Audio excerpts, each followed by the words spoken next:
Chapter 854. After chasing for a while, the star map showed that the troops of the Arcane Church had finally left the alert range. They entered stealth mode and split up. Terakov had lost his real-time location. Because of their previous conversation, he invited Han Xiao to head to the main ship and use the virtual technology to locate the enemy's ship. The Legion commander's vehicle was connected to the main ship of the pursuing troops. Han Xiao led everyone into the corridor of the main ship and headed to the command room on the bridge. Hela and the others followed closely behind and surrounded Han Xiao. Along the way, the dynasty's officers all stopped and bowed to Han Xiao with respect. Han Xiao's contribution in this battle had earned the respect of most of the participants. Their lives were even saved by Black Star to a certain extent. These dynasty's soldiers also had a certain degree of gratitude toward Han Xiao. Han Xiao smiled and turned around to see Hela frowning. He looked down and saw that Hela's neck was wrapped with a medical bandage that extended down along her collarbone. He couldn't see clearly inside, so he couldn't help but ask with concern, "How are your injuries?" Hela shook her head. "It's just a small injury. I'll recover after some time. You don't have to worry." After the battle ended, she didn't let Aurora waste her life force to heal them. She was going to recover on her own. "Does it still hurt?" "A little. The painkillers aren't working." Hela frowned. Although she was strong-willed, she wouldn't force herself over such a small matter after being together for so long. "Then congratulations on being alive." Han Xiao laughed. The group quickly arrived at the command room. Terakov had been waiting here for a long time. As soon as he saw Han Xiao, he immediately walked up and brought him to the star map. He pointed at a direction and said, "This is the last location of the Arcane Church. This is the last location of the Arcane Church's fleet. We've lost their real-time location. Black Star, we're counting on you." Han Xiao nodded and closed his eyes, entering the quantum network. In his vision that was as dark as the universe, the light of quantum network nodes lit up one after another. Some were far, some were near, and some were even denser than the stars of the universe. Countless streams of information were instantly transmitted between the nodes. A phantom torrent of information crashed toward him head-on, whizzing past Han Xiao's body without feeling anything. The star map unfolded in front of his eyes in the form of a quantum network layer. His line of sight could be zoomed in and out, jumping from one quantum node to another. In front of him, distance seemed to have become meaningless. Virtual Creator had brought about a qualitative leap in his virtual technology. It had been enhanced in all aspects, and its range was extremely terrifying. My quantum network vision is more detailed than before. This feels a little like an out-of-body experience. Han Xiao sensed it carefully for a while before he got down to business. He plucked a string in the quantum network that looked like a spider web and carefully identified the echoes of the nodes of the quantum network. Very soon, he sensed a weak connection from the infiltration program that he left in the fleet of the Arcane Church. His brain quickly processed the information he had received. Han Xiao opened his eyes and snapped his fingers. "Ha!" Over 100 red dots suddenly lit up on the star map in front of everyone. They were the fleets of the Arcane Church that had split up and escaped. The positions of all the fleets were marked out. In front of him, there was nowhere to hide. Terakov was overjoyed. "Good job. Hee. I only did some small work." Han Xiao exited the quantum network and chuckled. If it was before he learned Virtual Creator, the infiltration program that he left behind would most likely be discovered and wiped out by the artificial intelligence of the Arcane Church fleet. However, now that he had learned the ultimate knowledge of virtual technology and received a huge boost, the infiltration program that he left behind could enter and exit the artificial intelligence of the Arcane Church fleet without being discovered. This was the original intention of Han Xiao learning Virtual Creator. Terakov stroked his chin and pondered. The position has been recovered. All of the enemy's actions are under our surveillance, so we don't have to worry about them going missing. Since they chose to split up, they should have abandoned a portion of the fleet. In this case, these abandoned pieces are most likely carrying false positions of the secret stargates. They want to use this to confuse us. The true position of the secret stargates should only be known by those beyond grade, as in the fleet that the commander is in.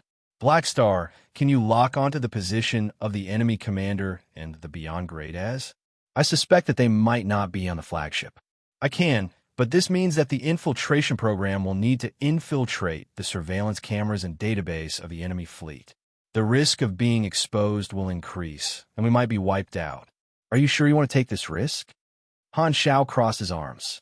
The defense mechanism of a universal civilization naturally had some tricks up its sleeve. After thinking about it, Terekov shook his head and said, "Then let's maintain the current situation. As long as we have the position, we could try to wipe out the entire Arcane Church fleet. Give us some intelligence from ES God first." Han Xiao nodded and did not say anything else. His consciousness sank into his mech legion, and the mechanical army he sent out was about to come into contact with ES God's doppelganger. On the other side, a small fleet brought the empty spaceship that ES God's doppelganger was in to the rendezvous point. After waiting in space for a period of time, streams of hyperdrive light appeared from the darkness far away and stopped in front of them, revealing the true appearance of the Black Star Corps battleship. The two teams came into contact and reported their identities. Then the Black Star Corps battleship docked with the empty spaceship. A group of Dynasty soldiers stationed in the empty spaceship to monitor ES God's doppelganger waited at the entrance of the spaceship to receive the emissaries sent by the Beyond Grade A Supers. Everyone had a relieved expression on their faces. They were just a group of ordinary soldiers monitoring ES God's doppelganger. Even if ES God's doppelganger did not resist, the psychological pressure they felt was immense. It was as though they had overestimated themselves and were accompanying a ferocious beast. The nervousness of being killed at any moment made their nerves tense. Now, their helper had finally arrived. Chi! The cabin doors slid open, and Psionic Prime, who was more than 4 meters tall, walked in first. He held a scepter-like Psionic Prime spear and seemed to be wearing a feather robe. Behind him was a group of mechanical lives and a large number of mechanical soldiers.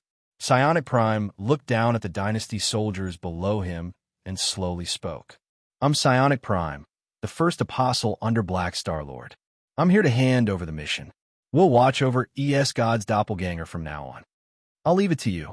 The group of Dynasty soldiers heaved a sigh of relief and hurriedly handed over the mission before leaving the empty spaceship. Psionic Prime led his troops all the way to the cabin of the empty spaceship, where ES God's doppelganger was. Behind him, Silver Flash looked at Psionic Prime, whose appearance had changed drastically, and said angrily, "The Lord favors Psionic Prime too much. Why did he become the first apostle weapon? Stop complaining. Psionic Prime is the Lord's first child. It's natural for him to be born," a strengthened Oathkeeper named Gold Sovereign said. He was also one of the earliest batch of mechanical lives to be converted, so he had a cold personality. In front of the two of them was a streamlined beast-type mechanical soldier called Mad Sky Hunter. He turned his huge mechanical beast head around and looked at the two of them before slowly saying, "The Lord has his own considerations. What we need to do is to offer our absolute loyalty. Since the Lord only gave Psionic Prime this power now, there should be a limit to the qualifications of apostle weapons. Maybe only a small portion of us can become apostle weapons." Psionic Prime listened to the discussion behind him silently and did not say anything. He quickly brought everyone to the cabin. As the energy core of this empty spaceship had been removed, its energy was extremely low. In the dim light, ES God's doppelganger leaned on the sofa and faced Psionic Prime's mechanical army. "Black Star, you're here," ES God's doppelganger said with a smile. "I'm Psionic Prime. The Lord doesn't want to see you for the time being. Just pass me the message." ES God's doppelganger sized Psionic Prime up and sat up straight. "Apostle weapon? I remember that Black Star didn't have such an ability when we fought previously. It seems like he gained quite a lot in this battle. All right, I'm not interested in talking to you. Call Black Star out." Psionic Prime leaned on his spear and turned a deaf ear. Clearly, he did not plan to do so. Seeing this, ES God's doppelganger suddenly raised his arm. The arm formed by black fog extended like rubber, and his fist shot out like a cannonball. The speed of his fist could not even be seen. Dang! The fist that contained the strength Esper ability smashed on his psionic prime spear, creating a shockwave that reverberated in the narrow space. Psionic prime did not say anything. Energy surged into psionic prime's spear, and the spear instantly unfolded. He swung the spear vertically, and a beam of light formed by psionic energy shot out. Swoosh! God's doppelganger's speed was shocking, and he dodged the attack. The sofa he was sitting on was cut in half, and the beam of light entered the cabin wall. The next moment, the entire empty spaceship was cut in half. The mechanical army in the spaceship and God's doppelganger landed in space and faced each other. The Dynasty spaceships beside them hurriedly aimed their cannons at God's doppelganger and prepared for battle. Psionic Prime was at the front, and a beam of mechanical force came from the void and landed on his body. Instantly, his entire body was covered in lightning, and it was extremely dazzling. The other mechanical army did not receive any mechanical force buffs and retreated under Psionic Prime's signal. When God's doppelganger saw this mechanical force, he knew that Han Xiao was paying attention to him. The scene before him allowed him to understand Han Xiao's plan, and he sneered in his heart. Is he purposely letting the apostle weapons fight with me and using me as a test target?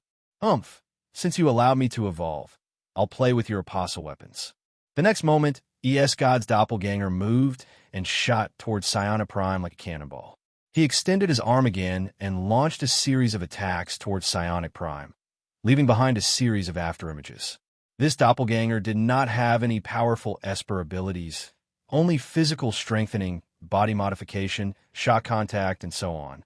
However, under the buff of his grade, this God doppelganger also had the strength of a beyond grade A and could easily crush a calamity grade. Psionic Prime waved his spear and fought with God. His mechanical body clashed with God time and time again, and large amounts of psionic energy shards splashed out. In a head-on clash, Psionic Prime and God's doppelganger were evenly matched and did not fall into a disadvantage. Psionic Prime's spear condensed dark blue energy and continuously shot out psionic energy beams. God was like a piece of plasticine, constantly changing his body shape to dodge all kinds of attacks. God's attacks were also dodged by Psionic Prime in the same way, turning into many agile hovering guards.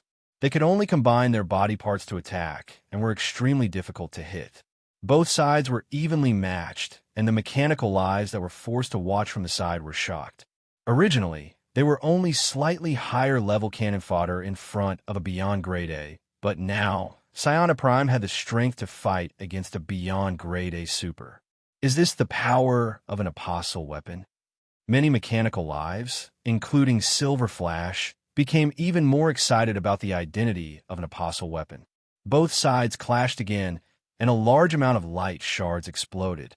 Psionic Prime and God's doppelganger retreated at the same time. This time, the mechanical force on Psionic Prime's body disappeared, which meant that the spar had ended.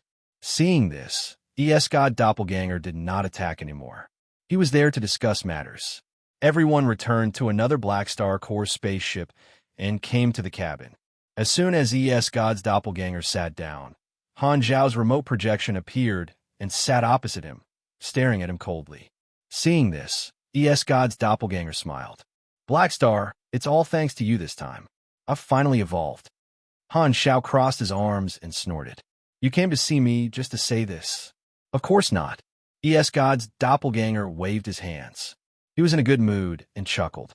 I want to ask you, you've already obtained the wormhole data, right? What's the result of your research? This fellow did purposely reveal the abnormality of the data and used my connections to help him research it. Han Xiao narrowed his eyes. God thought that he was the only one who knew about the existence of the World Tree civilization and had a sense of superiority. Until now, God still thought that Han Xiao only researched the wormhole data out of caution and did not know that Han Xiao also knew about the existence of the World Tree civilization. Han Xiao naturally would not shatter ES God's fantasy. Only by hiding this information could ES God lower his guard. Long story short, this is the positioning information sent by the dynasty.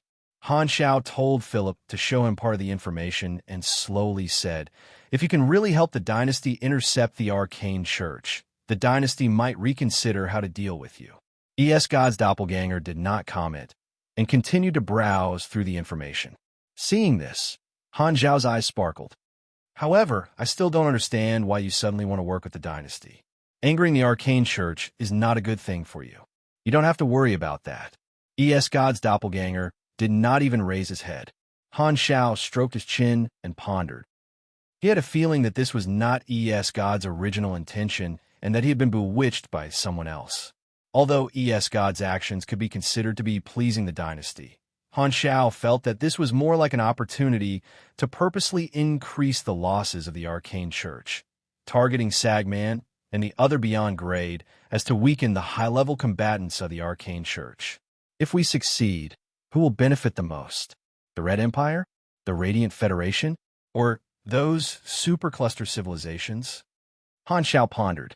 After the arcane church split up and fled, Rogue, Sagman, and the others changed their spaceships, abandoned the main ship, and pretended to be an ordinary team, fleeing toward the true location of the secret Stargate. Rogue thought that this method of splitting up could confuse the Empire's pursuing troops, but what happened next made him pale with fright. Some of the teams that were fleeing in other directions were attacked, and the attackers were not only the Dynasty's fleet, but also the Fallen Ark. Is ES God crazy? Why did he attack us? Rogue was shocked and furious. His face was pale, and he panted heavily as he stared at the star map with bloodshot eyes. Teams were wiped out one after another. ES God probably turned around and reached an agreement with the Red Empire. This guy, he's determined to use us to restrain the dynasty. Sagman was also furious. It was one thing for ES God to betray them, but now he was even playing the blame game. Although he did not have high hopes for ES God's moral integrity, he was still infuriated by ES God's actions. Psyker stared at the star map and suddenly said, "The situation is a little strange. They were able to accurately attack our squads.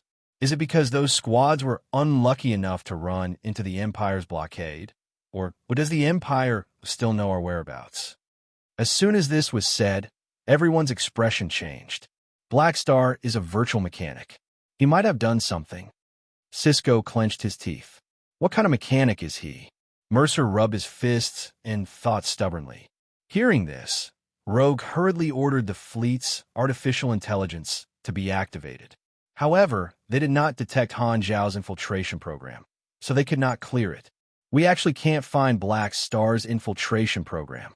Sagman's head hurt. He was very knowledgeable, and a virtual mechanic who could easily bypass the firewall of a universal civilization was not easy to deal with. Although they were not sure if Han Xiao had done something, they decided to prepare for the worst because of Han Zhao's performance this time. Rogue clenched his teeth. Right now, the Empire's encirclement has yet to take shape. This is our only chance to escape. Spread the word. Everyone, split into 1,000,000 teams from the hundreds. Also, cut off the quantum network connection of half of the teams. He wanted to use more teams to confuse the dynasty before the encirclement was formed. Splitting into 1,000,000 teams meant that each team would only have a few spaceships, which meant that they had given up on the ability to resist. As long as they encountered the dynasty's fleet, they would have no chance of escaping. Cutting off the quantum network connection of half of the teams meant that these teams would become isolated troops with no one to command them. They would all become deaf and mute, unable to communicate with the other teams. They could only follow the instructions of the star map and escape. The only advantage of this was that they would be able to get rid of any possible location after cutting off the quantum network. Rogue was prepared to cut off the quantum network for his own troops, which meant that he had given up on command and handed over the command to his adjutant. Because of Han Zhao's methods, Rogue made such a decision to abandon almost everyone in exchange for a chance of survival for himself and the 5 beyond grade as. Ninja stared at him coldly and said, "Your Excellency Commander, if you do this, You will be court-martialed when you return. Rogue laughed bitterly. If I fail this battle, what future will I have when I return? If not for Black Star turning the situation around, how could I have failed? Do I hate you? Of course I do. But you're still the high-level combatants of the Arcane Church. The Arcane Church doesn't care about these millions of battleships and soldiers. We can build more battleships and gather more ordinary soldiers at any time, but you're different. Beyond grade, as are existences that can't be replicated. Plus, you have a universal treasure, the 10,000 Deity Scepter. My primary mission is to escort you high-level combatants out of here. Your safety is a higher priority than any of us. When we were in the Military Officer Academy, our mentors told us that we shouldn't be officers if we weren't ruthless. Getting the best of both worlds is a beautiful and greedy fantasy. Most of the time, the situation doesn't allow us to be willful, and we will often have to make choices. In order to complete the tactical mission, everything that is relatively unimportant can be abandoned. I've already thought it through. Who cares about the court-martialed? I only have one mission now, and that is to preserve the strength of the Arcane Church. After saying so much in one breath, Luogu opened his bloodshot eyes wide and gasped for breath. Sagman and the others narrowed their eyes, as beyond grade, as they would not be easily moved by the words of others. In fact, with their experience, Rogue's thoughts could not escape their eyes. The five of them looked at each other before turning to look at Rogue. Sagman said calmly, "All right, we'll do as you say then." Shattered Star Ring, Blue Star, Floating Dragon Island. Compared to a few months ago, Floating Dragon now had many more facilities. Countless spaceships came and went, and it seemed very prosperous. Because they had officially established their base, Floating Dragon no longer allowed galactic pirates and scavengers to stay on the island. All the gray organizations on the island were chased away. Of course, there were also some who did not dare approach the stronghold of the Black Star Corps and took the initiative to escape. Now, the organizations that had entered Floating Dragon were all legitimate financial groups.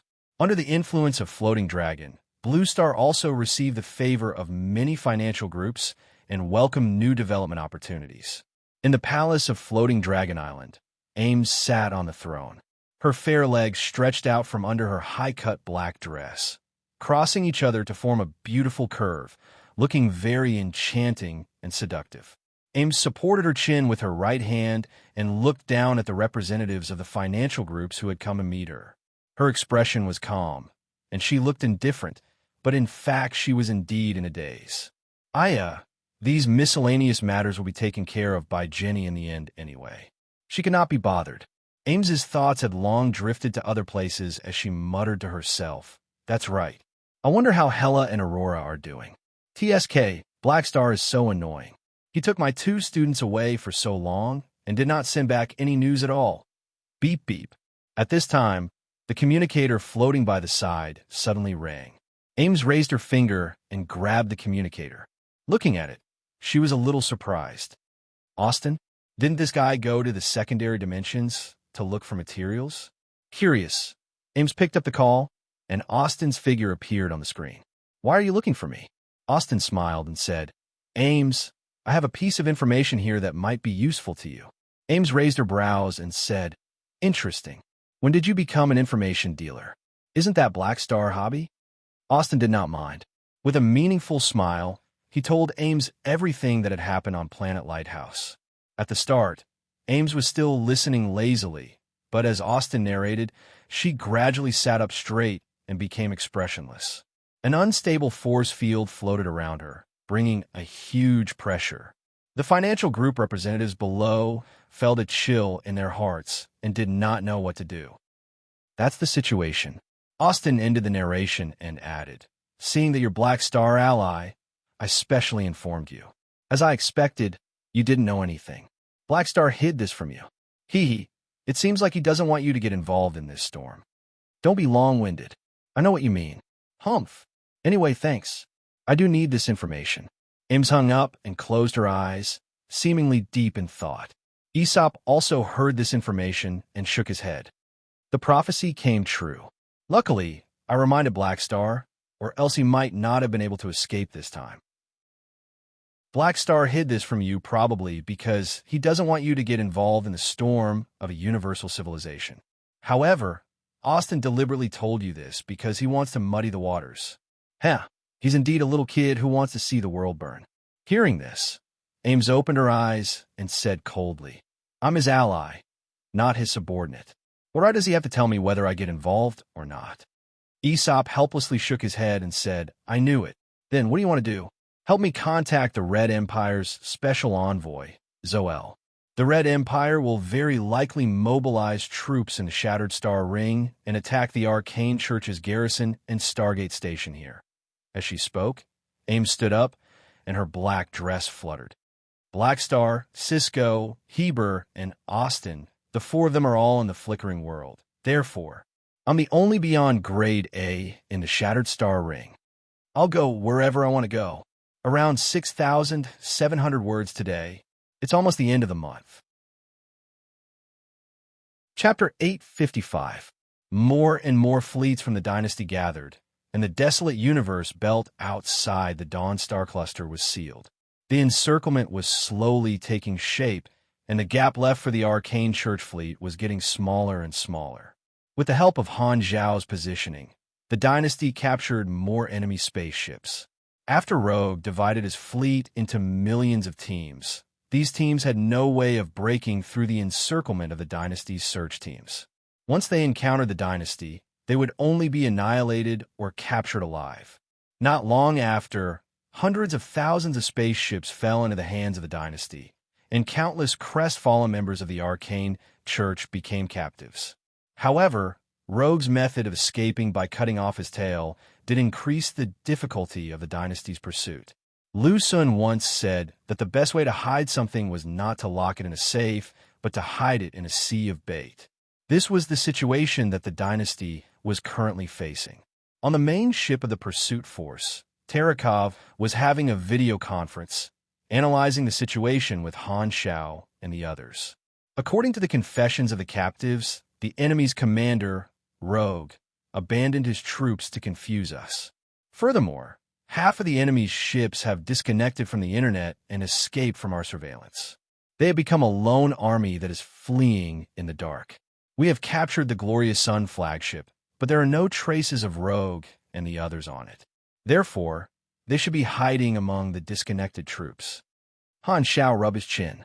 Looks like they've noticed my infiltration. They actually chose to cut off their tail and escape, abandoning all their troops and sending them into our hands. This commander called Rogo is quite bold. Black Star, do you have any ideas? As long as the fleet that has disconnected from the network reconnects to the quantum network for an instant, their location will be exposed. Han Zhao shrugged. When he left the infiltration program, he had not learned Virtual Creator yet. Therefore, the function of the program was limited by the firewall. If the virtual technology back then was at its current level, it would not be as simple as leaving the infiltration program. Instead, he would be able to bypass the artificial intelligence defense mechanism and secretly infect the enemy's artificial intelligence with his virus. Even if the enemy had disconnected from the network, he would be able to force the enemy's artificial intelligence back on, which would resolve the current situation to a certain extent. I could do divination, Raven Loudy said, but there are also two sorcerers on the ethereal side. They must have set up an interference field on themselves to prevent others from peeping. Let's try. It's free anyway. Han Zhao raised his eyebrows. Raven Loudy snorted. He raised his hand and grabbed. A light blue crystal appeared in his palm. Inside the crystal, there was a cluster of gray clouds. Crack! The next moment, the expensive divination orb broke into two halves. Crystal, crystal, crystal, crystal, crystal, of course. Everyone looked at him with a look that clearly said, "You're useless." Raven Loudy was rather thick-skinned. He put away the divination ball, as if nothing had happened, and even asked if he could reimburse it. Terakov decided to ignore him for the moment. At this moment, Heber muttered to himself, "The enemy has divided their forces, and the number of battleships in each division has decreased. They lack the ability to break through, so the main team led by Rogo may be the only one with the ability to break through. Once a Beyond Grade A makes a move, they will be discovered by our people. However, we have no corresponding eyewitness reports for the time being, which means that they have not touched our blockade line from beginning to end. These people are pretty lucky. Bayoni snorted. Luck. Han Xiao blinked and suddenly had an idea.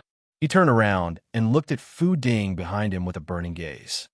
Fu Ding, pick a few positions. Which direction do you think Luo Ji's troops will escape in? If you're lucky, you might get it. Fu Ding did not know whether to laugh or cry. Black Star, it's one thing for you to tease me about my luck, but how can you be like this in front of outsiders? Don't joke about such serious matters. What are you talking about? Which eye of yours saw that I was joking? Han Xiao shrugged and said seriously, as you can see, we have encountered a problem that we can't solve. Why don't we let you give it a try and believe in metaphysics? Who knows, you might really hit the jackpot. It's not a loss anyway, so don't reject it. Seeing Han Xiao's firm attitude, Fu Ding had no choice. He could only casually point a few times on the star map and circle a few directions under the gazes of a bunch of Beyond Grade as, "Hey, don't blame me if it's wrong." Han Xiao laughed and grabbed Fu Ding's shoulder with one arm, pulling the helpless Fu Ding into his arms and hugging him tightly. He then looked at Terekov and said with a smile, "Chief Commander, focus on the directions he pointed out. Who knows, we might really meet Luo Ge. You're taking this too lightly." Aurora could not help but complain. However, when she looked up, she realized that Terekov, Milizao's, and the other Beyond Grade as were all calm and did not find it strange at all. "I see," Terekov pondered. At this point, relying on intuition is not a bad idea. Milizao's and the others nodded in agreement. They were all knowledgeable and experienced experts. They believed in intuition more than ordinary people. Luck was also a part of strength. Luo Ji's team only had a dozen small spaceships. After the network was cut off, they had already lost contact with the other fleets. They did not know what had happened to the other teams and could only flee alone. We're not far from the secret Stargate. We haven't encountered the Dynasty's fleet yet. As long as we continue to bypass the Dynasty's defense line, we'll reach the secret Stargate very soon. Luo Ge looked at the star map and said with a deep voice, "Looks like we're quite lucky," Taylor said. "It's not all luck. We pretended to be escaping in the direction of the Dynasty's fleet, so the Dynasty's defense line is weaker," Luo Ge said. Sagman nodded slowly. "Based on our current progress, we'll be able to woo." Before he finished, the alarm of the spaceship rang. "Warning. Radar response detected. Concealment has been detected. Please prepare for battle." Everyone turned around, only to see an Imperial fleet charging toward them from the side on the radar screen. "Damn it." Luo Ge slammed the control panel angrily. Stealth mode could cover their tracks, but if they were too close, they would still be detected by other people's radars. A Dynasty fleet that was also in stealth mode had just brushed past them, and both sides had detected each other at the same time. Luo Ge turned around and shouted to Sagman and the others, "There are 50 enemy fleets. The enemy has 50 battleships. Everyone, please get rid of them quickly." Although the speed of the Arcane Church's battleships was slightly faster, the technology of the Red Empire was still at the standard of universal civilization, so it would not be so easy to shake them off. If they continued to chase after them, the surrounding Dynasty fleets will be able to lock onto their exact location. Thus, they could only eliminate this Dynasty fleet that had discovered them first. Sagman and the others nodded with a solemn expression. Both sides encountered each other, and with the help of 5 Beyond Grade, as Luo Ji's team wiped out this tracking team effortlessly. However, they had also exposed the existence of Sagman and the others. The Dynasty already knows that we're in this direction. We have to hurry toward the secret Stargate and escape before the enemy Beyond Grade has arrived. Luo Ge clenched his fists. Due to their location being exposed, Luo Ji's team was heavily locked down. They could no longer play any tricks and could only fight their way out. They originally wanted to increase their speed, but they were held back and slowed down instead. Terekov, Han Xiao, and the others who received the news immediately changed their direction and chased after them. The distance between both sides was quickly shortened, and they were also getting closer to the secret Stargate. This time, Luo Ge and the others were escaping toward the secret Stargate. The Dynasty's search fleet finally discovered the location of a secret Stargate, and a battle broke out between them and the Arcane Church. Luo Ge and the others happened to arrive at the battlefield midway through the battle. After their location was exposed, they forced their way through and finally arrived at the secret Stargate with the strength of 5 beyond grade as. Beside the huge Stargate station, the Arcane Church that was guarding the stronghold was fighting fiercely with the Dynasty's fleet. Reinforcements were constantly arriving from the other side of the Stargate. In the distance, Luo Ge and the others watched the battle. With the hope of escaping right in front of them, Luo Ge, Sagman, and the others were all excited. Luo Ge opened the quantum network again and contacted the defending army of the Stargate station. He then commanded his team to charge toward the back of the Dynasty's fleet and join the battle, wanting to open a bloody path to enter the Stargate. However, at this moment, the main fleet led by Terakov finally arrived. Han Xiao and the others immediately noticed Sagman's group of 5, who were using their beyond grade A strength to advance through the battlefield. Do it! Without hesitation, Han Xiao and the others left the spaceship and charged towards Sagman and the others. Luo Ge was the first to notice this. His face turned ashen, and his heart sank to the bottom. Those beyond grade still had a chance to escape into the Stargate with their own strength, but he had nowhere to run. He had even abandoned his troops, but he still could not escape. The powerful energy wave attracted the attention of Sagman and the rest. They all turned around to take a look, and their expressions changed drastically. They've caught up. Don't let them hold us back. Sagman and the others did not even dare to turn around and fight. They quickly increased their speed and fled. They did not even care about the Dynasty's fleet that was fighting with the defending army of the Stargate station. They only wanted to charge into the Stargate before Han, Xiao, and the others caught up to them. They all knew that once they were held back by someone of the same level, their chances of escaping from the flickering world would be extremely slim. 5 shooting stars fled in the front, while the other 5 were in hot pursuit.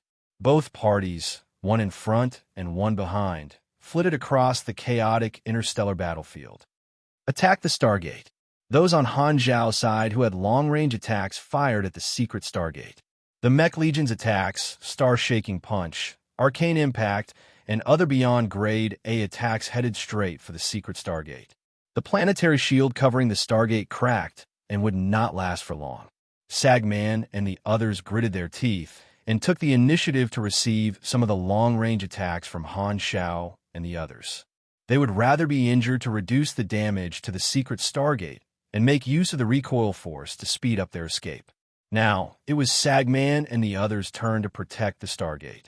They were in a very difficult position.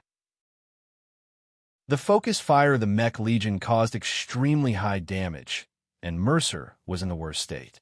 He did not have any long-range energy defense like Cisco, Sagman, Ninja, and the others.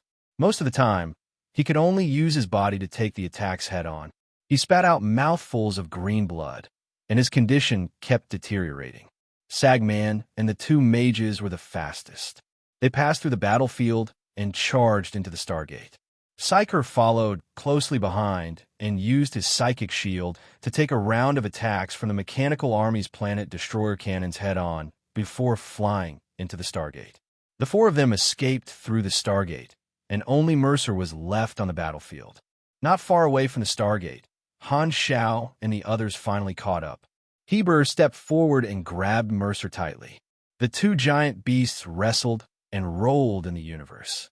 Their flight path deviated, and they flew past the Stargate, smashing through the shattered shield and breaking a corner of the Stargate. Han Xiao waved his hand, and a small mechanical army charged into the Stargate to scout ahead.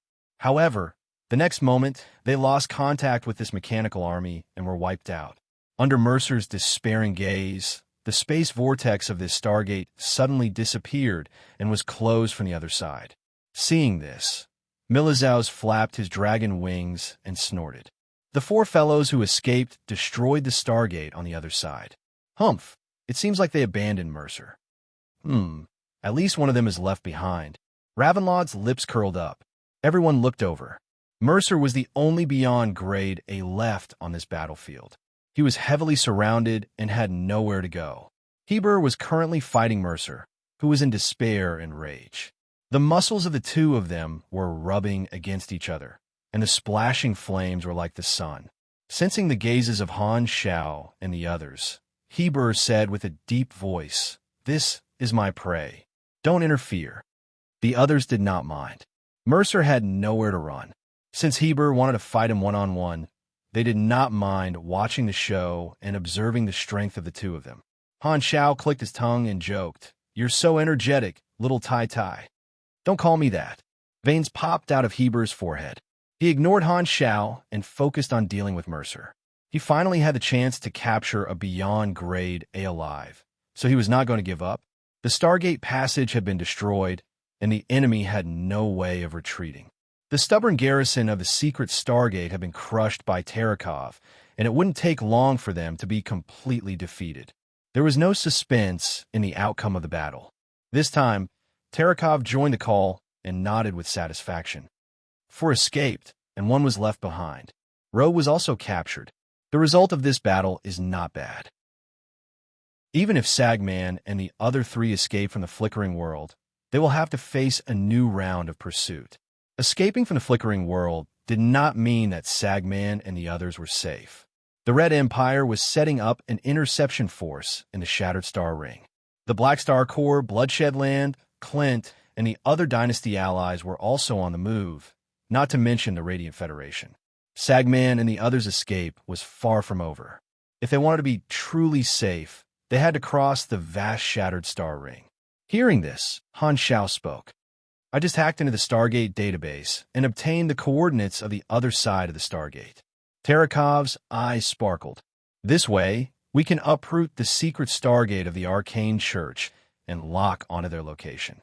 "Black Star, good job."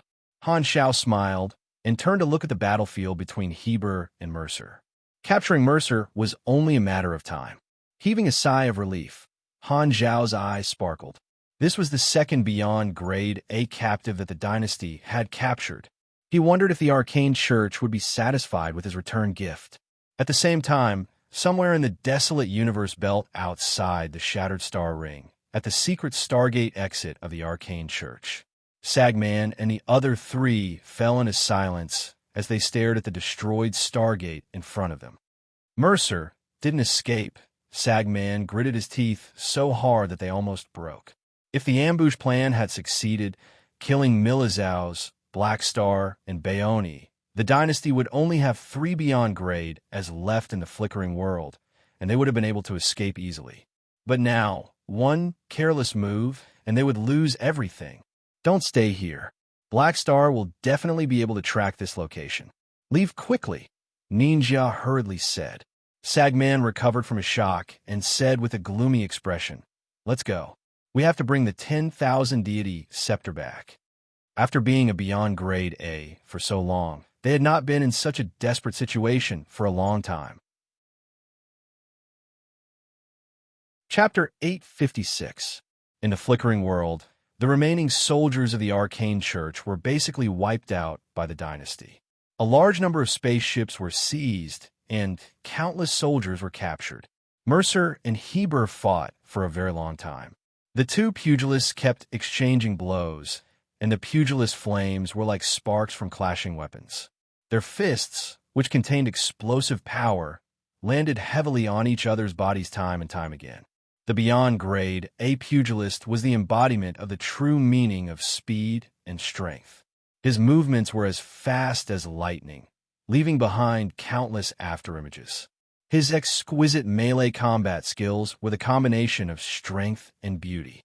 Milizaus and the others rarely engaged in melee combat, so watching the show from the side was simply pleasing to the eye. In the end, the 2 of them were completely exhausted and covered in wounds. Their chests heaved up and down violently. Heber's condition was slightly better. With his bulging muscles, he firmly held on to Mercer and brought him back to the spaceship. Bang! Mercer's heavy body was thrown onto the deck. He was in a semi-conscious state, and he could not get up again. Heber took a deep breath, calmed down the restless blood in his body, and looked around at the people in the room. He then pointed at Mercer and said with a deep voice, "It's done." Clap, clap, clap, clap. Sparse applause could be heard in the room. Terekov and the others gave him face and clapped with polite smiles on their faces. With Black Star's feat of instantly killing Dylan in a desperate situation, they did not feel any admiration for Heber's feat of deliberately creating a one-on-one environment to defeat an opponent who was already injured. They even felt that it was too slow. However, they did not dare say it out loud to offend Heber. Han Xiao was different. He was not afraid of Heber. With a drink in his hand, he bit on the straw and said with a muffled voice, "So slow, little Tai Tai. Why did you fight for so long?" The two pugilists had been fighting for quite some time, and the battlefield had long been cleaned up. The spectators had already relaxed and started to eat and drink. Humph! Heber was not bothered by it. No matter what, the achievement of defeating Mercer was already his. In the future, no one would talk about all the details. Everyone would only know that he had defeated a beyond grade A. With this title, it was more than enough to intimidate everyone. Terekov clapped his hands and gestured for everyone to look over before he continued. "Since Heber is here, let's repeat what happened earlier. I've already informed Unravel about the results of this battle, and Her Excellency is very satisfied with our results. The Arcane Church's assault troops were basically wiped out, and the dynasty now has two beyond grade, as in Dylan and Mercer. With such chips, the dynasty has the upper hand. Her Excellency, the ruler, will announce this matter to the entire universe and let all the organizations in the universe know the Arcane Church's actions. And the universe will see the price they have to pay." The pursuit in the flickering world did not last long, and the dynasty was still blocking the news. The outside world was still in the dark, and it was only a matter of time before they announced it to the entire universe. If the Arcane Church had escaped unscathed after the assault, the dynasty's prestige would have taken a hit. However, it was different now. The Arcane Church had gone for wool and come home shorn. Not only were their troops wiped out, but 2 of their 6 beyond grade as were also captured by the dynasty. The dynasty's prestige did not decrease, but instead increased. The upper echelons of the dynasty were extremely satisfied with the actions of Han, Xiao, and the others. The dynasty would not let go of such an opportunity to promote their own beyond grade as. Han Xiao was the focus of the promotion, and the dynasty was prepared to write about how he had turned the situation around. Increasing the prestige of the dynasty's allies would also increase the prestige of the dynasty. It was a win-win situation. When the tyrant was wrestling with Mercer earlier, Terekov had already informed Han Xiao. Therefore, Han Xiao only raised his eyebrows to indicate that he understood. On the other hand, there are still 4 beyond grade as who escaped into the Shattered Star Ring. The dynasty will try to hunt them down. However, the situation in the Shattered Star Ring is different from the flickering world.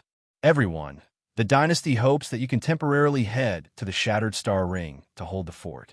The flickering world was currently the dynasty's territory, and the other organizations did not have any foundation there. Therefore, the dynasty could set up an inescapable blockade to chase after the enemies without being disturbed by outsiders. However, the environment of the Shattered Star Ring was different. The various organizations were complicated, and the Arcane Church also had various spies in the Shattered Star Ring. Sagman and the other beyond grade, as no longer had only one way to escape. They could split up and disguise themselves as some galactic civilization citizens, making it easier for them to hide their tracks. Furthermore, with the entire star field as the range, the difficulty of the dynasty chasing after the enemies would increase exponentially. It would be like looking for a needle in a haystack. Of course, Sagman and the others were in great danger. As the prey, the pressure on them was much greater. Because the enemies had increased the distance between them through the secret Stargate, the dynasties beyond grade as could not continue to chase after them. They could only choose to head to the Shattered Star Ring. After all, the enemies would definitely be hiding, and They could only attack when they found traces of the enemies. Han Xiao smiled and said, "The Shattered Star Ring is the Shattered Star Ring. The Shattered Star Ring is the main camp of the Black Star Army. I sincerely invite all of you here to visit the Black Star Army as guests. While you're here, I'll take care of your meals and lodging." Heber immediately said, "The Shattered Star Ring is also my territory. The Black Star Corps has only been established for a few years, so there's nothing much to see. Everyone come to my bloodshed land." Everyone present was a beyond grade A and had extraordinary influence. As the local tyrants, both of them wanted to pull the others over to their organizations as guests. This would indirectly increase the reputation of their organizations. Milizaus chuckled and said, "Since Black Star has invited me, I'll go to your place." Baoni nodded and said, "All right, you promised to host me in the Central Galaxy last time. Let's make use of this opportunity." The two of them had stayed with Han Xiao on Planet Lighthouse for a month, and they had even fought side by side not long ago. With such a comrade in arms, their relationship was naturally much closer. "Black Star, I'll go to your place too. We'll make use of this opportunity to talk about mechanical technology," Max Similar said through the remote projection. "No problem," Han Xiao agreed without hesitation.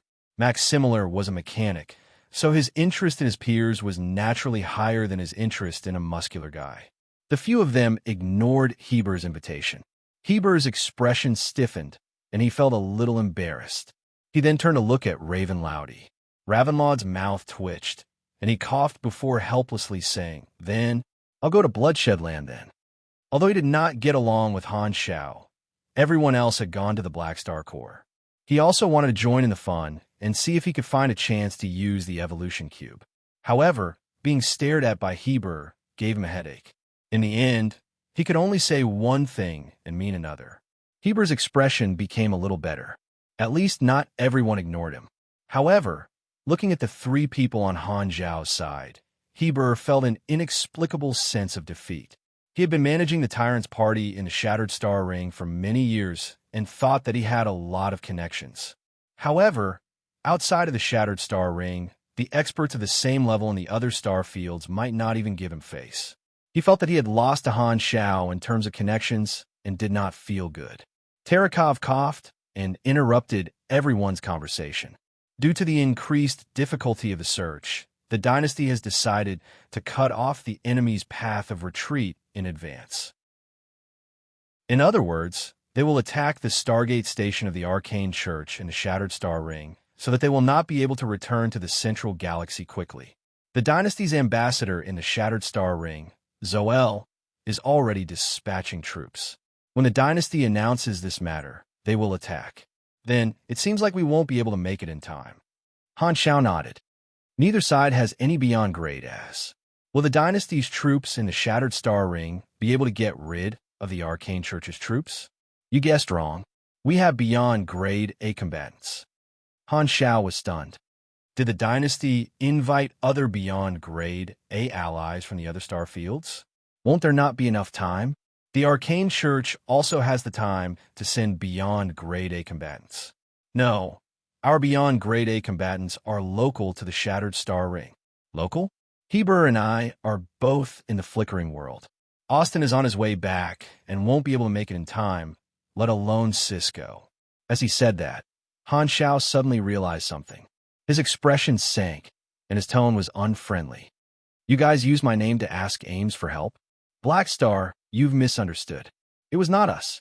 The Dragon Emperor took the initiative to look for Zoel and requested to participate in the attack on the Stargate station." Terakov waved his hands. "I only found out about this not too long ago. Zoel has already promised her. With you guys not around, she's the only beyond grade A in the Shattered Star Ring. She can provide a huge amount of help. How did she know what happened here? I don't know." Terakov shook his head. Han Xiao frowned, walked to the side, and contacted Ames. Ames' projection appeared. Seeing Han Xiao, she sized him up and said with a smile that did not seem like a smile, "Yo, busy guy, you're finally willing to look for me?" Han Xiao did not beat around the bush and asked directly, "Let me ask you, did you contact the dynasty and prepare to interfere in this matter? Why? Do you have a problem with that?" Aim's lips curled up. Han Xiao nodded and said with a deep voice, "You shouldn't interfere. You shouldn't get involved. This isn't a good thing for you. Is this your first day knowing me?" Aim's tone was calm. "To me, there are only things I want to do and things I don't want to do. You're my ally, and if I don't help you when you're attacked, what kind of ally am I?" "Humph, you're still hiding it from me. If not for Austin telling me, I wouldn't even know that you're in such danger in the flickering world." "So, it's that old man Austin." Han Xiao was helpless. "I'm not hiding it from you. I just didn't tell you for the time being. I don't think there's a need for me to inform you immediately. Sometimes, I really want to beat you to death." Aim snorted. "It's a pity that you've become so much stronger. I don't have the confidence to beat you now." Han Xiao scratched his chin and said helplessly, "Don't change the topic. Even if you don't interfere, the dynasty can still attack the Stargate. You don't have to do this. You're not a member of the dynasty and don't have the protection of the dynasty. If you anger the arcane church, your situation will be very troublesome." "Is that so? What about Austin? You don't seem to be thinking about him at all." Aim's tone was mocking. "How is that the same?"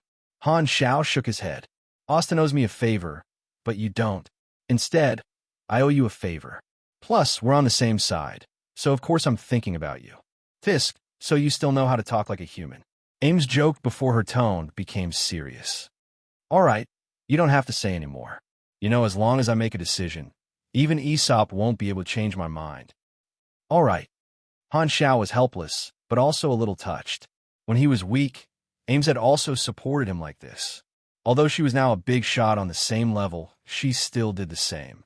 Those old memories seemed to have come back to life. "Then be careful." After hanging up, Han Xiao contacted Zoel.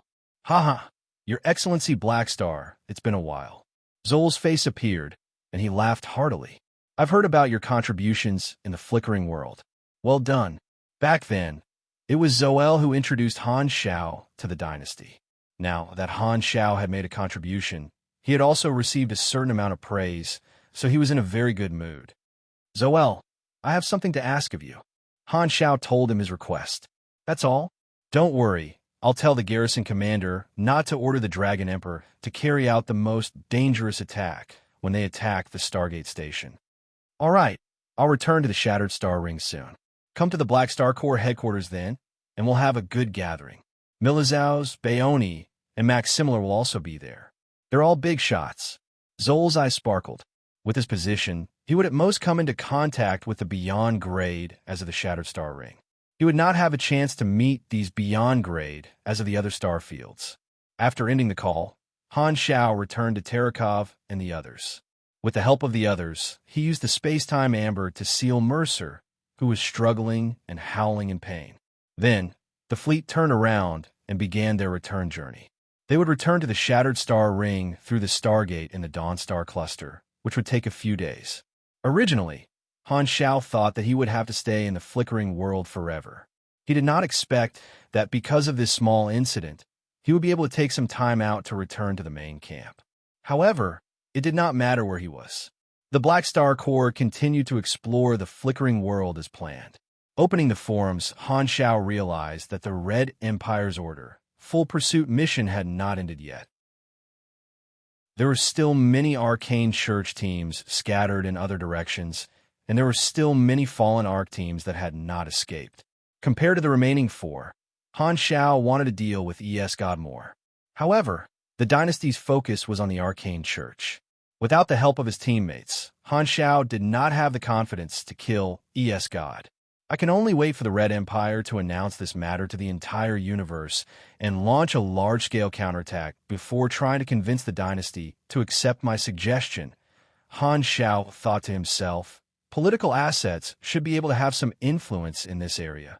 On the second day after capturing Mercer, the Red Empire held a press conference in between the daily news. Ruler Urinril personally made a statement and announced the cause of this incident to the entire universe. Countless galactic media outlets broadcasted the video of this speech to every galactic civilization in the various star fields. Be it the official platform, the television, or the entertainment channel, the scene was all switched to the Dynasty's statement. The captains in spaceships all took out their communicators and stared at the broadcast. The bartenders and customers in the bars all looked up at the screen above their heads.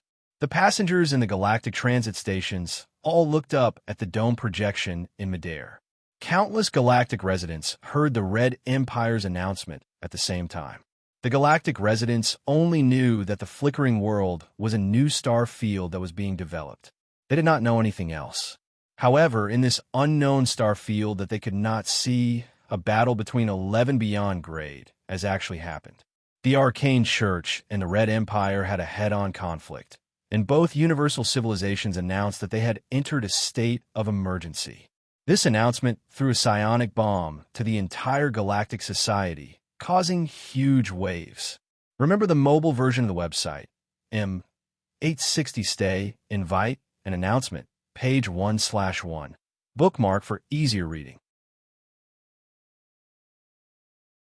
Chapter 857. A universal civilization that used public opinion as a weapon had more than enough qualifications to use the entire universe's galactic media to express their views. The influence of a universal civilization was spread throughout the various star fields, far beyond what a star cluster civilization could compare to. Ruler Uranril made a speech to the entire universe, explaining the process in detail. Then, the dynasty's news channel released an official document, recording the intelligence of this incident and making it public to the outside world. The document emphasized that the Arcane Church was blinded by greed. For the sake of the evolution cube, they ignored the dynasty's sovereignty over the flickering world and openly joined hands with the infamous Fallen Ark to attack the dynasty's military forces, causing the dynasty to suffer huge losses. The dynasty strongly condemned this action and reserved the intention to pursue the matter. They announced that they would temporarily stop all diplomatic activities with the Arcane Church and enter a state of wartime alert. The dynasty's wording was very serious, making the galactic residents think that they had suffered a huge loss. However, after browsing through the detailed process of the incident recorded in the document, they were surprised to find that the dynasty did not lose much of their forces in the attack. Instead, they fought back and even captured 2 beyond grade, as in the flickering world, as captives. The dynasty emphasized Black Star's contributions in the process of describing the incident and publicized his achievements. On one hand, the dynasty was helping Han Shao increase his deterrence, and, on the other hand, it was attacking the Arcane Church. The Arcane Church was the background of Black Star's contribution this time. Black Star gained fame from the Arcane Church, and more famous this incident was, the greater the impact on the Arcane Church's reputation would be. When the news of Black Star capturing Dylan spread, it caused a huge uproar. Han Shao had become a new beyond grade not long ago, so the galactic residents were not unfamiliar with him. They did not expect that in less than a year, Black Star, who was still considered a rookie among the beyond grade, would be able to capture someone of the same level alive. The achievement of killing or capturing a beyond grade super had an extraordinary meaning in the universe. In the hearts of most people, there was more or less a sense of personal heroism and yearn for their own strength. A beyond grade super was the pinnacle of individual strength. If someone could conquer this pinnacle, the people would raise them to an even higher altar. Previously, when Han Shao fought against Cisco and Heber, he only managed to tie with them. Although this could be considered a beyond grade achievement, it was still somewhat lacking. And this time, he had defeated a powerhouse of the same level. It could be said that after this battle, Han Zhao's prestige and status in the universe had been completely consolidated. The document also pointed out that Heber had captured a beyond grade super, but compared to Black Star's contribution, it was overshadowed. After all, most of the galactic residents could understand the difference in environmental factors revealed in the intelligence. One of them had fought back under absolute disadvantage, while the other had surrounded an enemy to create a one-on-one situation. There was no comparison at all, other than being shocked by the dynasty's fierce counterattack. More people were worried about the impact of this incident. The direct conflict between the Red Empire and the Arcane Church made the galactic situation, which had finally calmed down, tense up again.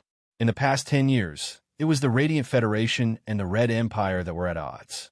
Now that the Radiant Federation had kept a low profile, it was the Arcane Church that had stepped onto the stage during the Crimson Tide.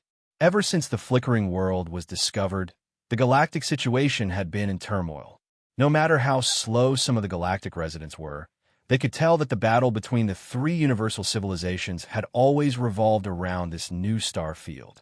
This was the thread, the main contradiction in the complicated galactic situation.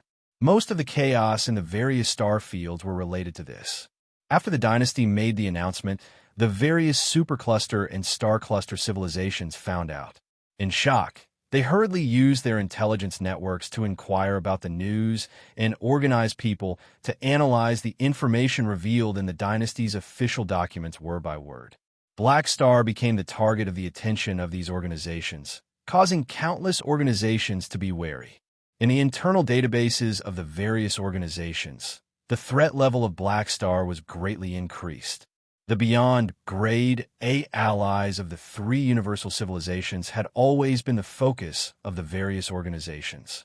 Different from those beyond grade as who had joined the dynasty for decades or even centuries, Han Shao had only joined the dynasty for about a year, so his information was extremely limited. His seniority and status among the beyond grade as of the dynasty were not high. However, now, these organizations had no choice but to adjust the threat level of Black Star to the same level as the three pillars of the dynasty, becoming the focus of their attention. The Arcane Church revealed the means that Han Shao had displayed this time through a secret intelligence channel, and the various organizations all knew that Black Star was suspected to have two universal treasures. Needless to say, the Evolution Cube was the cause of this battle. The other thing that was suspected to be a universal treasure was able to block the 10,000 deity scepter and seal beyond grade as. In the intelligence of the various organizations, Black Star had a special strategic position and was not just an ordinary beyond grade A combatant. Of course, there's greed. The Arcane Church revealed this information to make many organizations covet the universal treasures in Han Zhao's hands. They had indeed succeeded, but even the Arcane Church was defeated, so the other organizations did not dare to make any moves. Black Star's achievements in this battle had intimidated many of the forces that coveted him. A few days later, the dynasty launched a military counterattack. The military Stargate station of the Arcane Church in the Shattered Star Ring was ambushed by the dynasty's troops, and the battle was intense. It was said that the energy reaction of the battlefield could be observed even from a star zone away. After Sagman's surprise fleet failed, the Arcane Church guessed that the Red Empire would cut off their Stargate channel in the Shattered Star Ring, so they sent reinforcements in advance. They even sent another beyond Grade A combatant to defend the Shattered Star Ring. However, the Arcane Church had secretly sent out 6 beyond grade as for the surprise attack, and had the other beyond grade as stay in their own bases to attract attention. It would take some time for them to be dispatched, and the dynasty took advantage of the time difference. Ames was currently the only beyond Grade A in the Shattered Star Ring, and she participated in the attack before the reinforcements of the Arcane Church arrived. Her force field was a powerful weapon in galactic warfare, and it easily disrupted and pierced through the formation of the troops stationed in the Stargate Station. She also used her force field to destroy the Stargate Station, cutting off the enemy's escape route, helping the dynasty to destroy the military Stargate stations of the Arcane Church one after another, catching the Arcane Church off guard. Then, the dynasty sent troops to monitor all the public Stargates and set up informants in the Shattered Star Ring to monitor the movements of the Arcane Church troops. However, as a universal civilization, the Arcane Church also had various countermeasures. Shattered Star Ring, a certain galactic transit station. The old metal bar was located in the 7th scrap station of the planet. On the surface, it was a bar for workers. It was a slightly dilapidated bar, but it was always full of customers. Secretly, it was a stronghold of a black market merchant nicknamed Nightbat. There was no absolute order in the universe. There would always be shadows under the light, and the galactic black market was the biggest shadow of the galactic society. Where there were people, there would be demand, and where there was demand, there would be smugglers taking risks. Black markets existed in every region of the universe. Some were products that the local ruling civilizations turned a blind eye to, while others were rooted in gray areas that were not controlled by any civilization. In the galactic black market of the Shattered Star Ring, Nightbat was not a big shot. On the contrary, he was a nobody, and his main business was collecting waste. He used this disguise to smuggle and sell some non-military machinery. He did not hide it either. Basically, the local people knew that the old metal bar was his black market stronghold. However, due to its small size and the safety of the goods he sold, it did not attract the attention of any organization. There were at least 1,000 small black market merchants like him in this galactic transit station. On this day, the old metal bar welcomed a cargo captain. This captain was a long-term partner of the waste station. He sold some waste products to Nightbat and mixed some smuggled goods with them.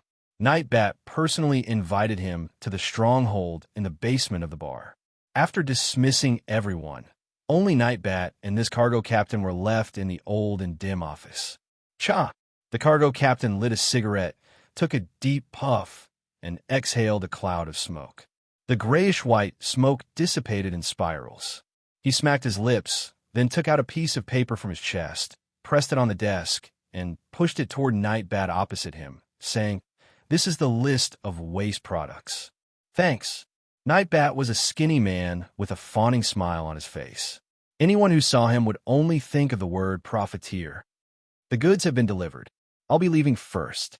The cargo captain stood up. "Aren't you going to stay and play? I heard that the Red Widow of Gray Shed Street has a few elf hybrids recently." "Elf hybrids? Forget it. We'll talk about it next time. Have you heard? The Red Empire and the Arcane Church are fighting in the Shattered Star Ring. The situation outside is too dangerous. I'll go home after this trip. I'll come out to work after they're done." The cargo captain seemed to be a little tempted, but he still waved his hands and left the room. Nightbat followed him out and gathered his subordinates to unload the containers of the cargo spaceship and move the waste products inside. In the midst of work, people would not pay attention to the small changes around them. No one realized that Nightbat, who was personally commanding, had suddenly become 1 or 2 centimeters taller and had a slight change in his body shape. However, one of the workers under the cargo captain had the opposite change. After working for half a day, the unloading was finally completed. The cargo spaceship took off and left the planet. The cargo captain had set up the autopilot.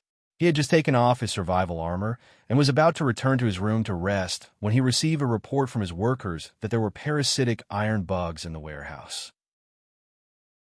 This was a common galactic parasite that would destroy the structure of the spaceship. Once discovered, they had to be eliminated immediately. When the cargo captain rushed to the warehouse, more than 30 workers had already set up flamethrowers and burned the brown beetles that were dozens of centimeters long into ashes. "Captain, we have the situation under control. We're checking the spread of the iron bugs. Some of the goods have signs of being eaten," a worker reported. Hearing this, the cargo captain was anxious. The goods he was transporting were all orders from customers. If they were destroyed, he would have to pay for it. He was just an ordinary person in the universe. He did this kind of small business for a living, and he could not afford to pay for the goods he transported. "Take me to see it now." The two of them hurried into the warehouse. The flames behind them were getting farther and farther away. At this moment, the workers suddenly pulled out a silenced pistol and aimed it at the cargo captain's forehead. "You?" The cargo captain suddenly froze, his face full of shock. Without waiting for him to speak, the worker fired without hesitation. Poof, poof, poof. The muffled sound of the silenced gun rang out. 3 bullets shot into the cargo captain's head. To an ordinary person, this was undoubtedly fatal. The cargo captain fell to the deck with a plop as blood slowly flowed out. The worker wiped his face and rubbed off a thin camouflage mask, revealing Nightbat's true face. At this moment, Nightbat's face was cold. There was not a trace of a profiteer's aura around him. It was all a disguise. He found a magnetic card and communicator with the captain's authority from the cargo captain's body. He then carried the corpse and swaggered back to the area where the workers were burning the iron-eating insects. Nightbat walked out of the darkness and saw that the situation in the field had changed drastically. Out of the original 30 or so workers, only 5 were left standing. They all held silenced pistols in their hands. More than 20 workers' corpses were strewn across the ground, all of them shot to death. "Captain." These people looked at Nightbat and nodded. They were all spies trained by the Arcane Church. Nightbat had disguised himself as a black market merchant for many years, operating an inconspicuous smuggling channel. Some of them disguised themselves as workers and worked for this cargo captain for a very long time. These people have been smuggling for many years, secretly transporting various important mechanical parts in batches. Nightbat had a few sets of Stargate equipment in his hands. When he was unloading the cargo not long ago, he had asked these workers to do something and secretly send the Stargate equipment onto this cargo spaceship. After hiding for so long, they had been waiting for the organization's call. The Arcane Church activated these spies at such a time. Their mission was to seize an inconspicuous spaceship with a disguised identity, secretly meet up with the Beyond Grade and use the Stargate to help Sagman and the others evacuate. Nightbat's team was not the only spy. At the same time, similar scenes were playing out in various regions of Shattered Star Ring. Countless small characters who usually did not have a sense of existence began to move. Beyond Grade as were the pinnacle of individual strength, but no one could be called the main character of the universe. The universe was too big, and every small character had their own role. Some small characters could also affect the big picture. Chapter 858. The Dynasties Beyond Grade as returned to the Shattered Star Ring from the flickering world through the Dynasty's Stargate network in the Dawnstar Cluster. After another period of travel, Han Shao brought Milizaus and the others to the Colton Star Cluster, the headquarters of the Black Star Corps. While they were on their way, the Red Empire and the Arcane Church had a confrontation at the border of the Central Galaxy, and the situation was extremely tense. On the Shattered Star Ring's side, the Dynasty's troops at the edge of the flickering world went to investigate the secret Stargate exit that Han Shao had located, but it was already empty. When they heard this news, they knew that it was mainly the work of the search fleet and intelligence personnel. There was not much they could do, so they could only wait for the Dynasty to summon them. In the spaceship, Han Shao, Milizao's spell avatar, Baoni, and Maximiliar gathered together and looked at the majestic Black Star Corps headquarters outside the porthole. Battleships took off and landed on the enormous planetary fortress one after another. Machines covered the surface of the planet, and metal fortresses lined up neatly. The fleet landed at the dock, and the army officers at the headquarters received the news long ago and came out to welcome them. Opening the hatch, Han Shao and the others walked out of the spaceship. In front of them was a black mass of people. The army soldiers were lined up in rows and bowed in unison. The sound of the wind caused by their actions was uniform, and the slogan they shouted together had a buzzing sound. "Army Commander." Seeing this, Han Zhao's movements paused. He was a little confused. Why did they make it so solemn? It was like a military parade, but he did not give the order to do so. The army officers stood at the front of the crowd, and Sylvia gave Loggy a push. As the deputy commander, Loggy helplessly stepped forward, cleared his throat, and said with a voice that was not so dispirited, "Ahem, welcome back, Army Commander." Han Zhao's eyelids twitched. "What are you guys doing? It's only been a few months. Why are you guys so solemn?" Haluz stepped forward and whispered, "Sylvia said that the entire universe knows that you defeated a Beyond Grade A supers in a head-on battle. This is a good opportunity to boost the cohesion of the army members." There was another reason he didn't mention. When Sylvia found out that Han Shao had invited other Empire allies to visit the headquarters, she purposely created such a scene to boost Han Zhao's reputation. Of course, Loggy felt that this was unnecessary, but in the end, he couldn't dissuade Sylvia and allowed her to create a military parade. In front of the administrative officer who was in charge of handling all kinds of affairs in the army, Loggy, the lazy vice commander, didn't have any face at all. He was basically an unlucky mascot. Han Xiao did not really like this kind of superficial arrangement, and he did not need the army to support his face, but he did not care about this small matter. Since he had delegated the authority, he had to allow others to have their own ideas. He changed the topic and ordered, "Arrange rooms for these 3 sirs." "It's been arranged long ago." Sylvia nodded.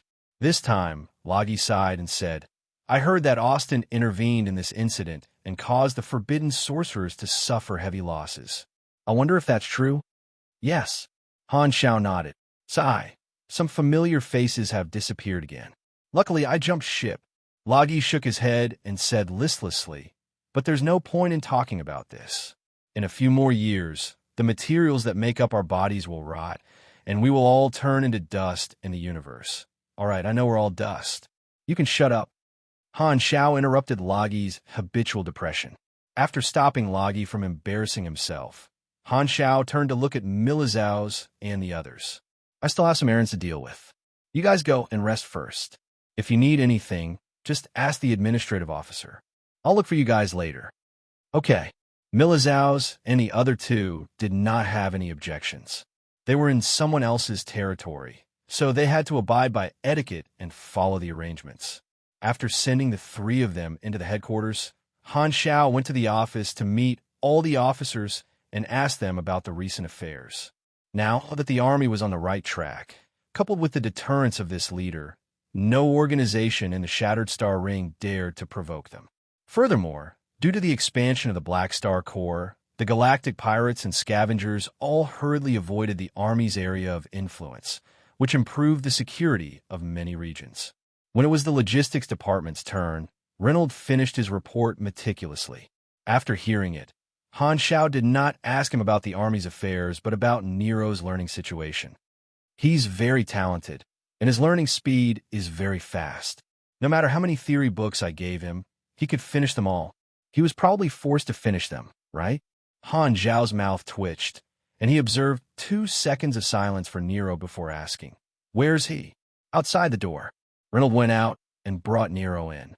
After not seeing him for a period of time, Nero had changed a lot. He had a pair of dark circles under his eyes, and he looked sleepy, as though he was always sleepy. When Nero saw Han Xiao, he was no longer as lively as before and only stared at him with a blank expression. "Hello, Godfather." Looking at his pitiful appearance, Han Xiao felt his scalp ache. "Reynolds, you're the devil. Look at how you've tormented this child." Han Xiao thought to himself, "It seems like I have to hide Nero well and not let any players come into contact with him. Otherwise, those chaotic and evil players might be able to trigger missions like assassinate Reynolds from Nero." Shaking his head, Han Xiao asked Nero to come in front of him and lightly poked him. He then looked at Nero's attributes. "Wait a minute. This is," after looking at it, Han Xiao's eyes suddenly narrowed, and a look of joy appeared in his eyes. In Nero's talent column, a talent that was not there before had appeared. It was intermediate mechanical sense. My guess was right. Nero has the advanced luck glow and has the qualifications to obtain molding talents. He can even learn mechanical sense-related talents. Although it was only intermediate mechanical sense, if Nero continued to learn like this, he might really have a chance to learn Reynolds' perfect mechanical sense. Han Xiao had almost given up on the stubborn Reynolds. Now that there was a new breakthrough, he was extremely excited. With that thought, Han Xiao rubbed Nero's head and said with concern, "Your complexion is too bad. Are you too tired from studying?" Nero secretly glanced at Reynolds, and his small body trembled slightly. "No, I'm not tired. Don't be afraid. I'm here. Just speak the truth." Looking at Han Xiao's kind eyes, Nero pursed his lips and felt a surge of courage surging into his heart. He thought of the great people who fought against Darkstar in the history books. Wherever there was oppression, there would be resistance. He finally could not hold it in and loudly complained about the crimes of Demon King Reynolds. "Godfather, he doesn't treat me as a human at all. It's so much homework for a human to do. I sleep less than 3 hours a day, and it affects my growth. I am still a child." Han Xiao looked at Reynolds and snorted. "Is there such a thing?" Reynolds had a solemn expression. Since the army commander has handed Nero to me, I will not let you down. I will definitely nurture him into a mechanic master. Sigh. I know that your intentions are good, but you have to be careful of your methods. Han Xiao shook his head. Hearing that, Nero's eyes regained their luster, and a surge of hope appeared in his heart. Godfather is speaking up for me. Could it be that my hellish life is finally going to end today? He was so excited that he was trembling. Boundless desire surged into his heart like a person who was about to die of thirst seeing an oasis in the desert. At this moment, in Nero's eyes, Han Zhao's entire body seemed to be emitting a holy light. At this time, Han Xiao took out a bottle filled with astral spirit dragon blood. This was Milizhao's blood, which he had collected on the battlefield. He then said to Reynold, "Don't worry." He then said to Reynold, "Give this dragon blood to Yi Yeqing and let her research a gentle physique strengthening medicine." The next moment, Han Xiao turned around and stared at Nero with a smile. Reynold didn't consider it thoroughly. Without a good body, how can you study properly? Using this dragon blood to create medicine can replenish your nutrients and refresh your mind. No matter how late you sleep, it won't affect your growth. Don't worry and follow Reynold. You have to study well. Nero's smile froze on his face, and his eyes slowly widened. In his eyes, the holy light on Han Zhao's body turned into the black aura of a demon in the blink of an eye. His godfather's smile was filled with malice, just like the smile of a demon. Two bubbles of hot tears gushed out of his tear glands. They were contained in his eyes, almost overflowing like a dam bursting. Nero cried. His cries were heart-wrenching and extremely tragic. It could be said that those who heard it would be heartbroken, and those who heard it would shed tears. Godfather is also a demon. Boo-hoo. Daddy, Mommy, I don't want to come to the universe anymore. I want to go home. Upon hearing this, Reynolds' eyes lit up, and he nodded with a look of approval. As expected of my beloved army commander, you're also an evil person. Han Xiao told Sylvia to bring Nero to the side to comfort him. It was a pity that Rosalind had gone to cause trouble, or she would have been able to recover easily. Following which, he used a blank character summon card on Reynold to replenish the number of times he could use perfect mechanical sense. Unlike the mission reward, the blank character summon card usually only had one use. He did not know how long it would take for Nero to learn perfect mechanical sense. After the battle on Planet Lighthouse, Han Xiao had always been on guard. He was worried that the arcane church would act out of desperation, so he always prepared his trump cards. After dealing with the internal affairs, Han Xiao went to find Milizhao's and the others, bringing them to tour the army headquarters. He also contacted Terakov to discuss the dynasty's pursuit. The dynasty's fleet in the desolate universe belt of the Shattered Star Ring was smaller than the flickering world. Furthermore, the enemy had used a secret stargate to jump through, so the dynasty was unable to set up a blockade in advance. Making use of this short period of time, Sagman and the others escaped from the dynasty's eyes and escaped to the Shattered Star Ring. According to the spatial folds they left behind, I believe that Sagman and the other three have split up, which will make our search more difficult. Tarakov's projection floated beside the four of them. When they enter the Shattered Star Ring, it will be like a drop of water entering the ocean, Bayoni said with sparks flying out of his mouth. Yes, Her Excellency thinks so too. Tarakov nodded. Furthermore, according to reliable intelligence, in order to save these four beyond grade, as the Arcane Church has already activated the spies they have planted in the Shattered Star Ring for many years. Universal civilizations have spies in every star field, and there are quite a number of them. They disguise themselves as people from various industries and are extremely difficult to see through. With their help, the chances of Sagman and the others escaping will be much higher. Spies in hiding. If we can get the list of spies, we can track them down. Han Xiao stroked his chin and pondered. That's impossible. Tarakov shook his head. Such a list is usually stored in the main database of universal civilization and is maintained by a beyond grade of virtual mechanic. The firewall is extremely strong, and it's impossible to infiltrate. Did those spies not contact their superiors?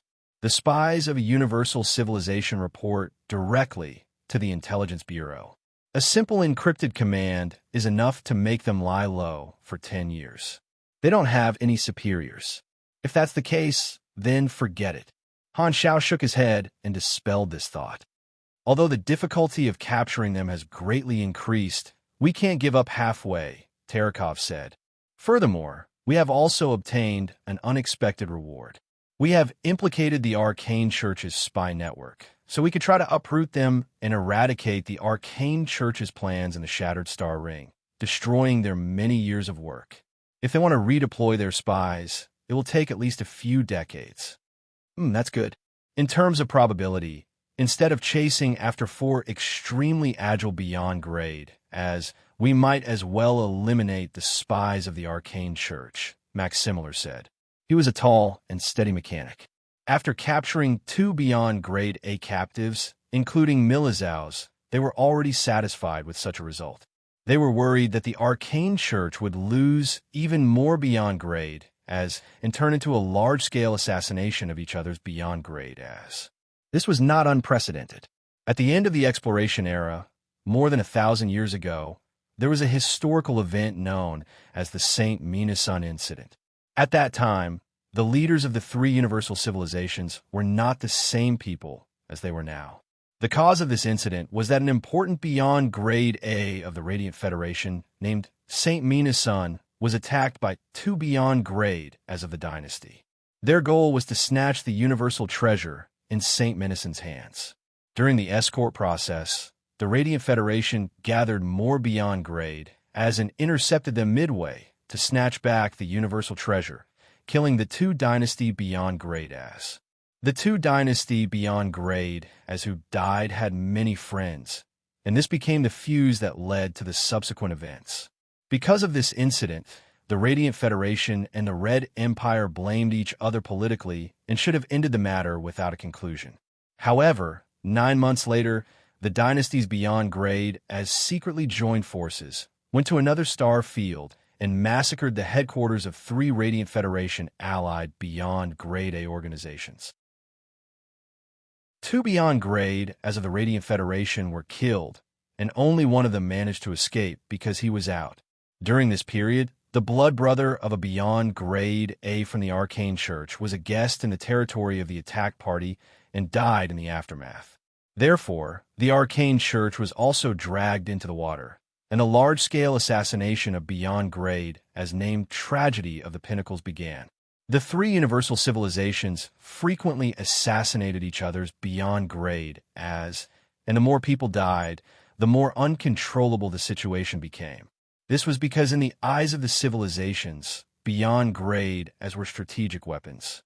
If their own beyond grade has died, they would not allow other beyond grade as to survive.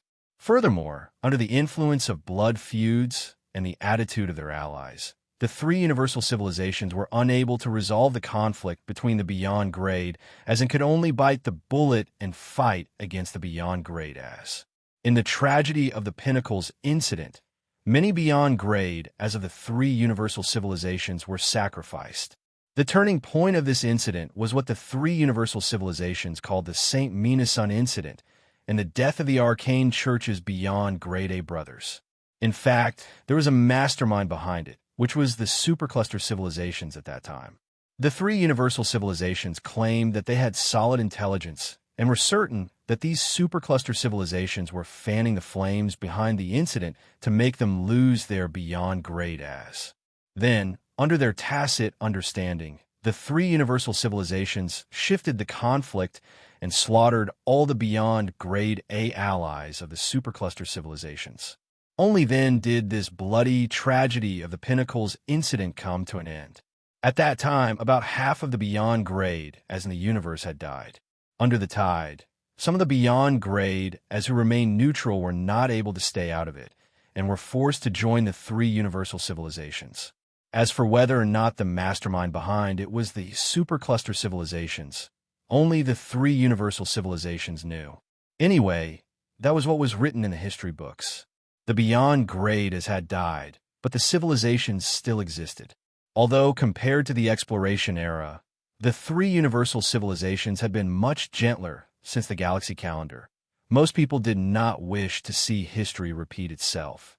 After that incident, the chances of beyond grade as being sacrificed decreased significantly. Tarakov smiled and said, "Don't worry. Even if we can't catch Sagman and the others, we still have a target that we can't escape from." "It's Cisco, right?" Han Xiao also smiled. The star pupil race was in the Shattered Star Ring, and Cisco could not run away. Even if the dynasty abided by the peace treaty and did not do anything to the star pupil race, Cisco could not possibly stay away forever. Cisco must be very regretful about this. If he had successfully killed Han Xiao, gotten rid of this huge threat, and taken back the evolution cube, even if the dynasty held him accountable, Cisco would have the protection of the Arcane Church, and he would not be in such a passive position. As for now, the word tragic was carved on Cisco's face. Han Xiao only had one thought about Cisco's current situation. It's hopeless. Move. Chapter 859. The dynasty's search in the Shattered Star Ring took longer than expected, and 3 months passed in the blink of an eye. The Beyond Grade as of the dynasty had also been stationed in the Shattered Star Ring for a long time. However, the dynasty's search did not yield much results. The Beyond Grade, as who had infiltrated the Galactic Society to disguise themselves, were too secretive and nimble. In the past 3 months, the dynasty had only caught a lot of spies from the Arcane Church. Occasionally, they would find traces of Sagman and the others, but the dynasty's Beyond Grade as were all in vain. These spies from the Arcane Church were interrogated and questioned about the whereabouts of Sagman and the others. With all kinds of methods, even the spies of universal civilization could not hide their secrets. However, the Arcane Church had taken precautions, and these spies did not know the exact location of Sagman and the others. They only followed orders and headed to a certain location at a certain time. Some of the information was just a smokescreen to mislead the dynasty.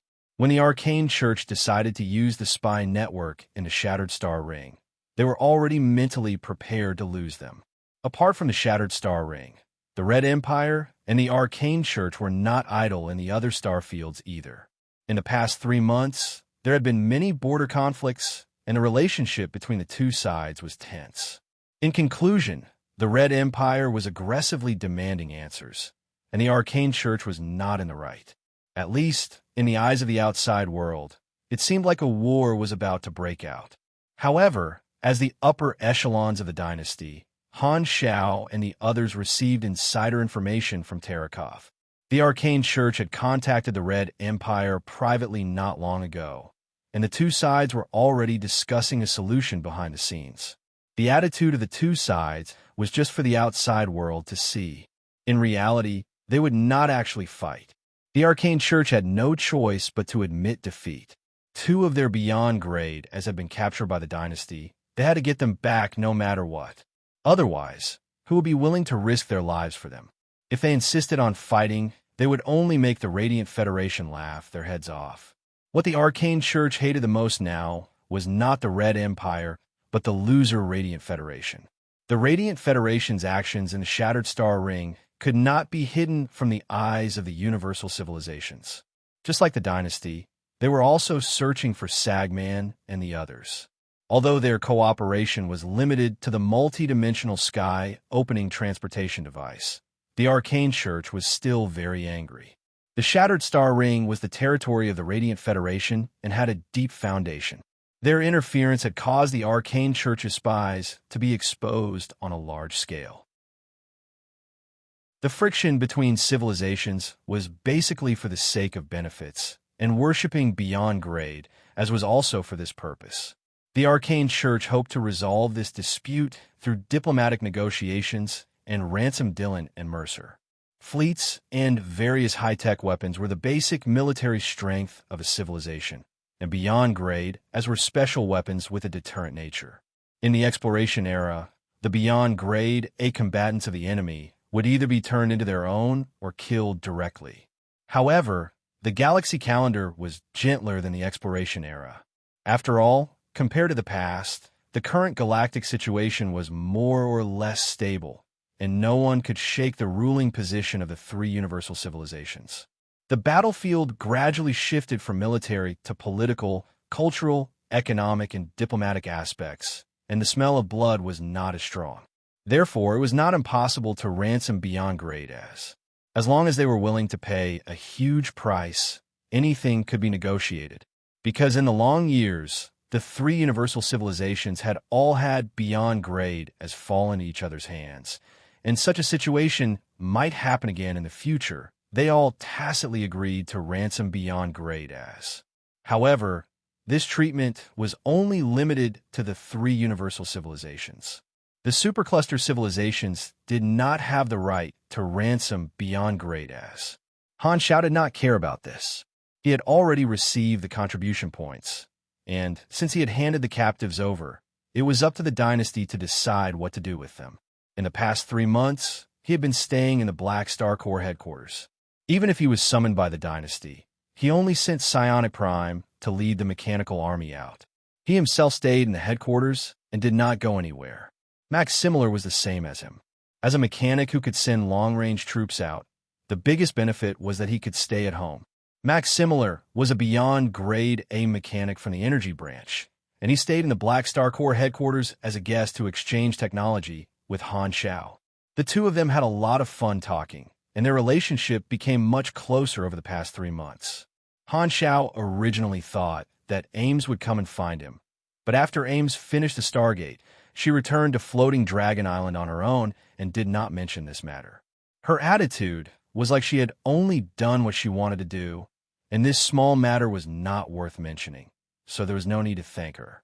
This tacit understanding made Han Xiao feel very comfortable. What a reliable ally this was. In the past few days, he had spent most of his time building machinery. With the newly obtained endless material science, he could synthesize all kinds of incredible materials and use them to increase the basic performance of many machines. This would increase the strength of the Mech Legion and create more pressure on the Beyond Grade The Mecha Empire could deal with Beyond Grade as with their long-range troops alone, and they could fight against multiple Beyond Grade as at different locations at the same time. This was the orthodox combat style of a mechanic. Han Zhao's strength in this aspect was still lacking, and he still needed a long time to accumulate. After all, he had only been a Beyond Grade A for about a year. During the battle on Planet Lighthouse, his Mech Legion had suffered quite a bit of damage. If not for his Mech Legion holding back the enemy, everyone would have died. Han Xiao used this time to replenish his mechanical army. Developing the Flickering World had brought him an endless amount of anas, so he was now very rich. One of the reasons he had built such a large organization was so that he would not have to worry about the cost of building machinery. Han Xiao gave the 3 new Apostle weapon slots to Silver Flash, Giant King Kong, and Mad Sky Hunter. The 3 of them awakened their respective Apostle weapons, characteristics, and abilities.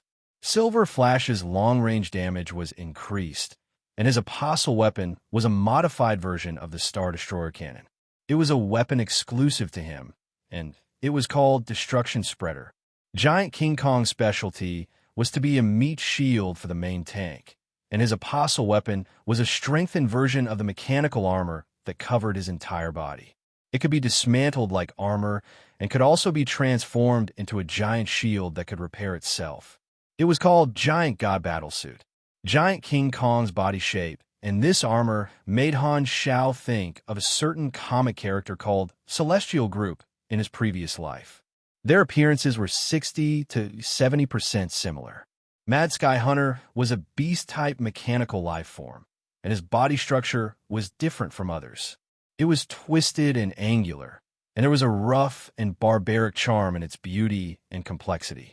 A pair of mechanical wings were attached to his back, covering a range of tens of meters. His overall appearance was like a combination of a tiger, a leopard, a wolf, an eagle, and a dragon. His specialty was to be fast and agile. His Apostle weapon was a strengthened hyperdrive module with the ability to flicker continuously, and it was called Hunting Module. Han Zhao's apostle weapon slots were usually given to mechanical lives that were relatively early. They had already grown for a period of time and were more reliable. Furthermore, he tried his best to give the slots to different types of mechanical lives to diversify the abilities of his apostle weapons.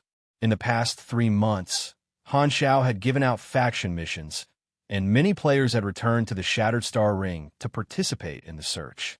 The undeveloped star field was not as lively as the explored universe. After staying in the flickering world for a long time, the players had a deep understanding of the vastness and silence of the universe. Often, they would not see anyone even after passing through a few star zones. It was very easy for them to feel that they were so small and lonely. Returning to the Shattered Star Ring could change their mood, and many players felt that the world had become lively again. Exploring an unfamiliar star field was indeed very epic. The players of the Shattered Star Ring also knew that the flickering world was definitely a huge event. However, after actually exploring it, the novelty would fade. In comparison, some of them were more willing to stay in the Shattered Star Ring. There were countless NPCs in the Galactic Society, and there were many different ways to play in events. Han Zhao did not force this group of players. Although he occasionally joked that the players were coolies, he knew the nature of the players very well. Sometimes, benefits would give way to interests, and this was what most of the normal players were after. He would not forcefully restrict the freedom of the players. All he did was give out missions and rewards. As for whether the players would do it or not, it was none of his business. After all, these players still did not know that the next version of the flickering world would be the most lively place in the universe. On the forums, Pork Bun edited the video of the battle on Planet Lighthouse into a video. Some of the scenes that were not filmed were added in the dungeon, which attracted a new wave of attention. Everyone was very curious, and after watching it, they were shocked. A battle between 11 beyond grade, as this was the first time the players had seen such a huge scene. It was worth mentioning that after Han Zhao obtained the right to create the dungeon for the battle on Planet Lighthouse, he created dungeon crystals and sold them in the faction store. Although the difficulty of the dungeon was far beyond what the players could bear, he knew that the players were curious about the battle between beyond grade so he saw this as a business opportunity. As expected, the sales of the dungeon crystals for the battle on Planet Lighthouse were very high. According to the statistics, the average survival time of the players in this dungeon was about 47 seconds. The players were mainly curious about the strength of the beyond grade what they wanted to know the most was the true strength of Army Commander Han Zhao, and the players now had a deep understanding of this. An ordinary cannon fodder mechanical soldier with a mechanical force bonus was equivalent to a boss-level monster to the players. Killing a team of 10 players was as easy as chopping vegetables. They had almost no room to retaliate, and even breaking through the defense was difficult. Looking at the battlefield, Black Star seemed to have tens of millions of such mechanical soldiers. After experiencing this torturous journey, the players had a clearer understanding of Han Zhao's actual strength. Since version 1.0, Black Star's danger level had always been extremely fatal, because the highest was only extremely fatal. Knock, knock, knock. Someone knocked on the door of the machinery modification room. Han Zhao, who was adjusting the assembly line, stopped what he was doing and asked Philip to open the door. Logi and a forbidden sorcerer in a red robe walked in. "Greetings, Your Excellency Black Star." This forbidden sorcerer bowed. "Master Austin sent me to receive the materials we agreed on." "Okay, I've already prepared them. Wait a moment, I'll get the workers to move them onto your spaceship." Han Zhao waved his hand and asked Philip to contact the logistics department and give them the few boxes of amber balls he had prepared. This was one of the conditions he had agreed on with Austin. Since the old man had fulfilled his promise, he naturally would not go back on his word. The forbidden sorcerer bowed again, chatted for a while, and left. Han Zhao was about to continue adjusting the machine when he realized that Logi was beside him and had no intention of leaving. "Why are you still here?" Han Zhao raised his brows. "You don't like me?" Hearing this, Logi frowned. "As expected, people like me won't be liked anywhere. My boss doesn't like me, so I should just jump ship? Nonsense, when did I ever dislike you? Han Xiao had a headache and hurriedly stopped him. What do you want to tell me? If there's nothing, hurry up and go back to slacking. Don't disturb me. Sigh. You didn't treat me like this in the past. When you asked me to enchant you, you respected me so much. Loggy sighed and said bitterly, as expected, you don't like me anymore. What's with that resentful tone of yours? Han Zhao's eyelids twitched, and he resisted the urge to hit him. If you have something to say, say it. If you don't disturb me.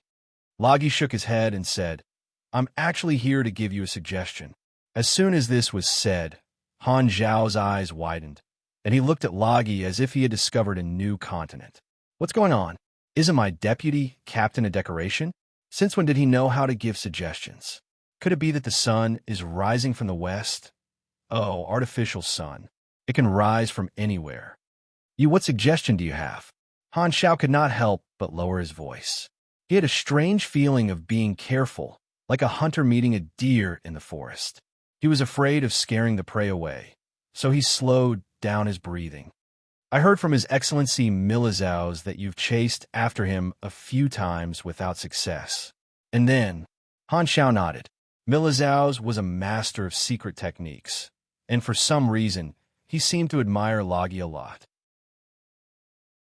As the deputy captain of the army, Loggy was also someone with status. Recently, he had been in contact with Milizhao's frequently, asking him for some secret techniques. Even if it was because of Han Xiao, Milizhao's would not reject him. The Shattered Star Ring is so big. If a beyond grade A is determined to hide, how can we find him? I think we should give up on the chase and let the Red Empire find him themselves. We shouldn't waste manpower and resources, Loggy said. That's weird. Why are you suddenly concerned about this? Did you take the wrong medicine for me yetching? Han Xiao was confused. As the deputy captain, isn't it normal for me to be concerned about the development of the army? Loggy had a bitter expression. It seems like in your heart. Stop. As soon as he heard Loggy speak, Han Xiao felt a headache coming on. Speaking of which, most people who had been in contact with Loggy for a long time would have such a reaction. Han Xiao decided to name this symptom Loggy syndrome. All right, I've heard your suggestion. I'll take it based on the situation. Can you leave now? Han Xiao smiled, and the veins on his forehead throbbed. You really don't like me. Scram. In a large neutral spaceport in Shattered Star Ring. On the bustling dock street, Sagman and Taylor blended into the crowd. At this time, the two of them used magic to disguise themselves and turned into two ordinary-looking Osso clan members. They were humanoid creatures with blue skin. The most eye-catching features were the purple circles around their eyes. Their palms only had 3 fingers, and each of their ears had 4 oracles. The two of them walked into the spaceport and did an identity check at the gate. Through facial recognition and a magnetic communicator card, they searched for the identity database of galactic residents. The screen showed that there were indeed people there, and the two of them successfully passed through the gate. Their disguises were from the Arcane Church's spies who had come into contact with them not long ago. Their identities were real, and they had also obtained dozens of fake identities that could be changed at any time. After entering the spaceport hall, the two of them looked around and realized that there were a few suspicious people in the corner of the hall. They were sizing up the passers-by and had an unusual aura. Seeing this, the two of them communicated telepathically.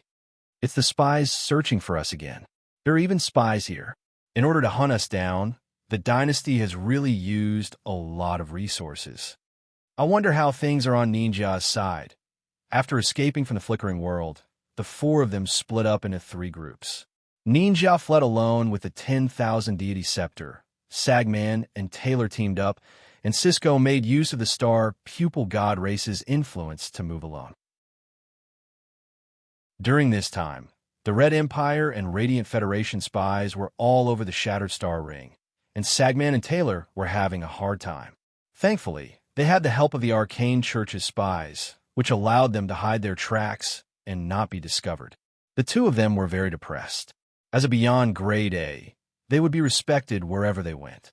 He clearly possessed great power, but now he actually had to avoid these weak spies, hiding here and there like a mouse, fleeing in panic. This was too depressing. The two of them changed spaceships many times along the way, and they changed spaceships almost every time they arrived in a new place. They had bought new spaceships at this spaceport not long ago with clean anus and were currently storing them in the spaceport's hangar. The two of them were preparing to set off again. As they walked, a slight commotion could be heard from one of the docks, and this small commotion could not escape their senses. Looking over, they saw a group of Black Star troopers in armor walking out of the tunnel. The emblem of the organization was engraved on the chest of the armor like a black star radiating light. It was the emblem of the Black Star Corps. The crowd parted to form a path, and their respectful gazes focused on this group of Black Star Corps troopers. As a new Beyond Grade A organization, the members of the Black Star Corps will be surrounded in many places and receive special treatment. Sagman frowned. They're from the Black Star Corps. Black Star's subordinates are very strange. Avoid them. The two of them retracted their gazes and hurriedly left in another direction. At the same time, this group of Black Star Corps troopers walked through the crowd, enjoying the respectful gazes of the passers-by. At this time, a member of the army suddenly looked in the direction that Sagman and Taylor left. He was a little confused and nudged his companion beside him. Strange. I think I saw two red names over there, but they disappeared in the blink of an eye. I don't know if I saw wrongly. This is a neutral spaceport. They might be galactic pirates or something. Shall we follow and take a look? Chapter 860. The neutral port was bustling with people. The two of them walked toward the boathouse while planning their escape route. We have many choices. The two most stable ones are to accept the help of the spies and escape using stargates. The other is to hide our identities and slowly cross the shattered star ring. Both are risky. If we want to cross the star field, Clint's Soul Cluster and the Black Star Corps Colton Star Cluster are forbidden areas. We have to avoid them. There's also a method that depends on luck. The center of the shattered star ring is a group of wormholes. We can use those unstable wormholes to leave this star field. Just as the two of them were discussing, they suddenly sensed that there were people following them from behind.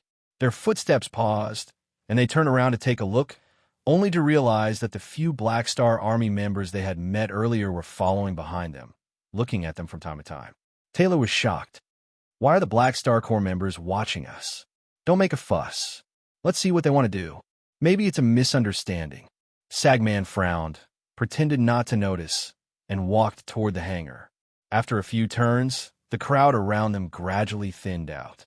A few army players were still following them. Only then did the two of them confirm that the Black Star Corps members were indeed watching them and seemed to be trying to figure out the location of their spaceship. The two of them looked at each other. What do we do? Did they recognize us? It doesn't seem like it. But just in case, let's get rid of them and not let them follow us.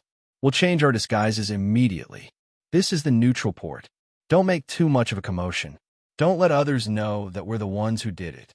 Okay, I'll make them disappear silently. On the other side, a few army players were following behind them and talking in the team channel. The threat level of these two red names is extremely lethal. Can we beat them? It's all right.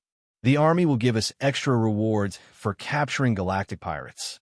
If we confirm that they're galactic pirates, we can request for help from the army members nearby.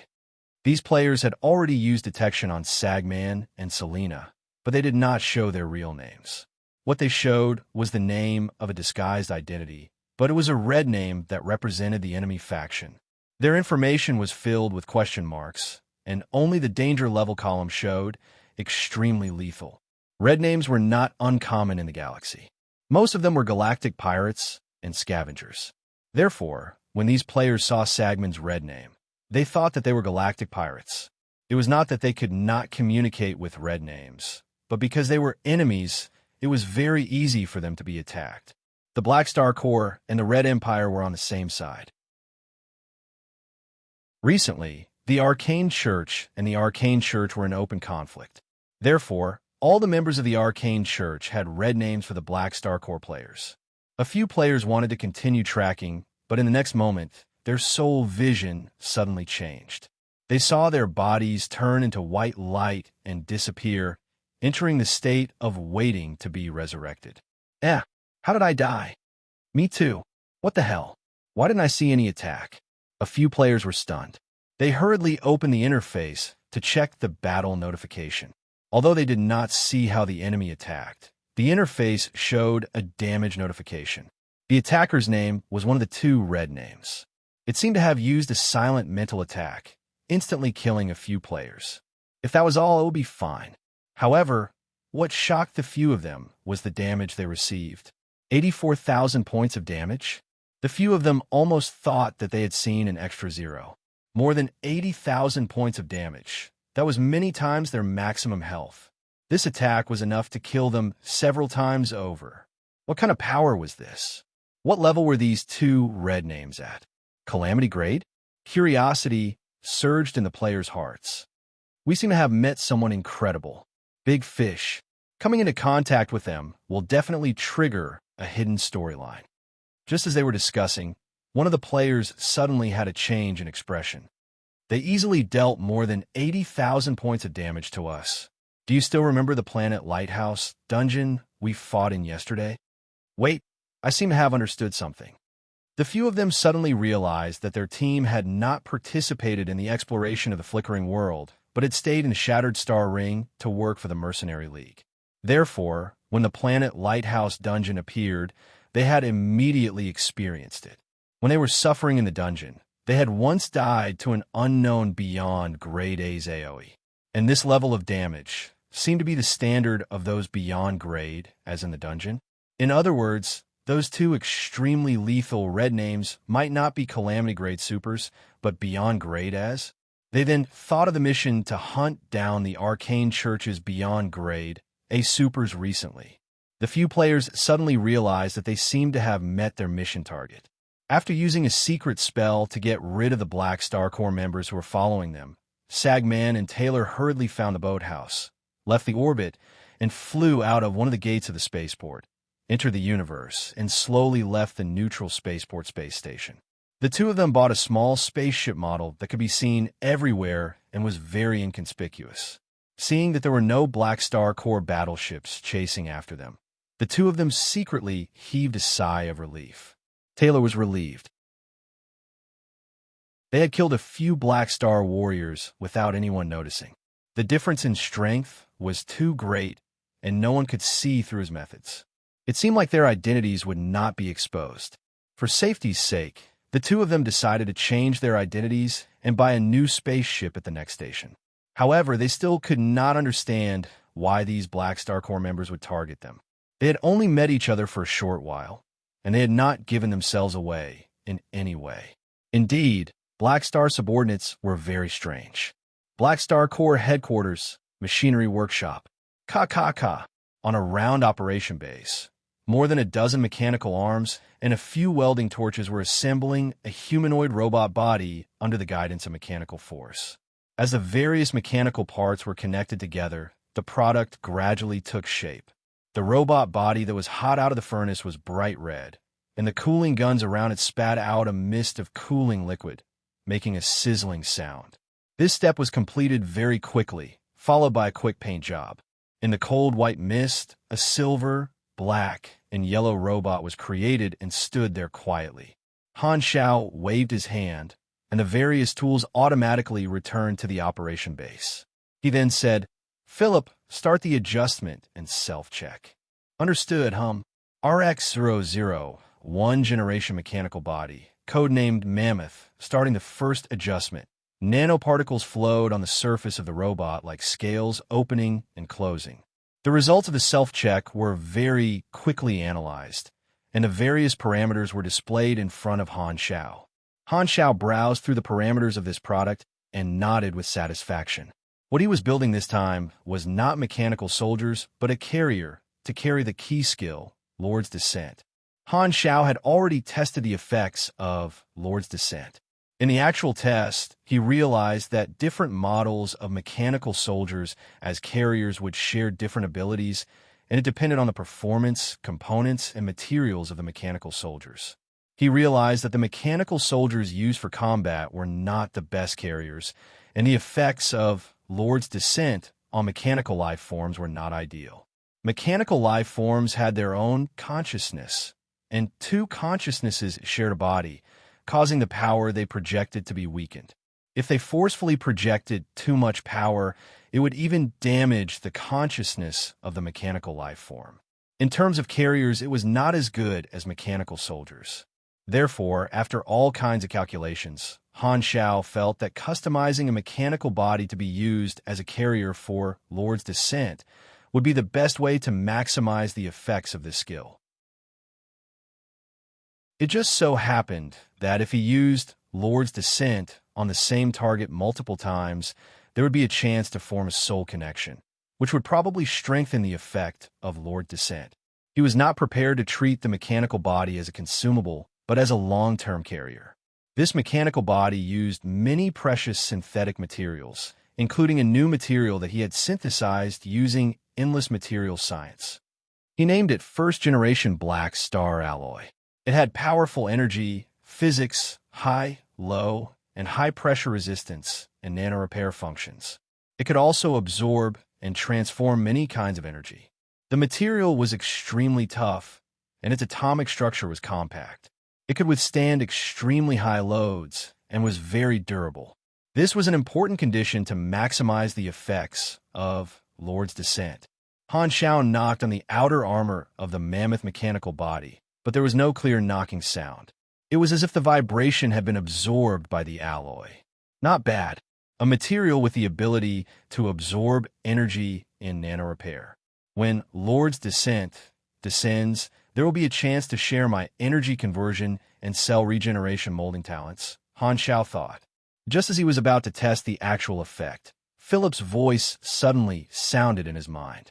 Master Hum, a member of the army has provided a clue to the whereabouts of a beyond grade A from the Arcane Church. According to the priority you set, I directly reported it to you without Sylvia. Han Xiao's eye sparkled. Oh, someone actually got a clue. Let me see. The next moment, his vision changed, and the intelligence appeared before his eyes. It was the report of the players who had been killed instantly. Although they were unable to reveal information such as red names and could only explain in an uncertain tone that they had been killed, Han Xiao knew the nature of the players. He would not doubt the superiority of the players in terms of information. After quickly skimming through the intelligence, he already had an idea. There's a very high chance that it's a beyond grade A from the Arcane Church. There are only two of them, and they did indeed split up. These two fellows have disguised their identities. They definitely have more than one disguise. These players have alerted the enemy, so they'll definitely change their disguises.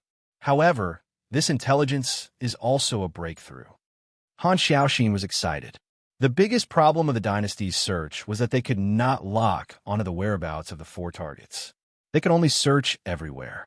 Now, although these players had alerted the enemy and failed to successfully track the two beyond grade as, they had confirmed where the two beyond grade as were. This was very helpful to the dynasty's search. They did not need to search blindly anymore, and the dynasty's search range was greatly reduced. In this regard, the player's search ability seems to have an advantage. I've got it. Red Empire Search Operation, Area Investigation, Mission Introduction.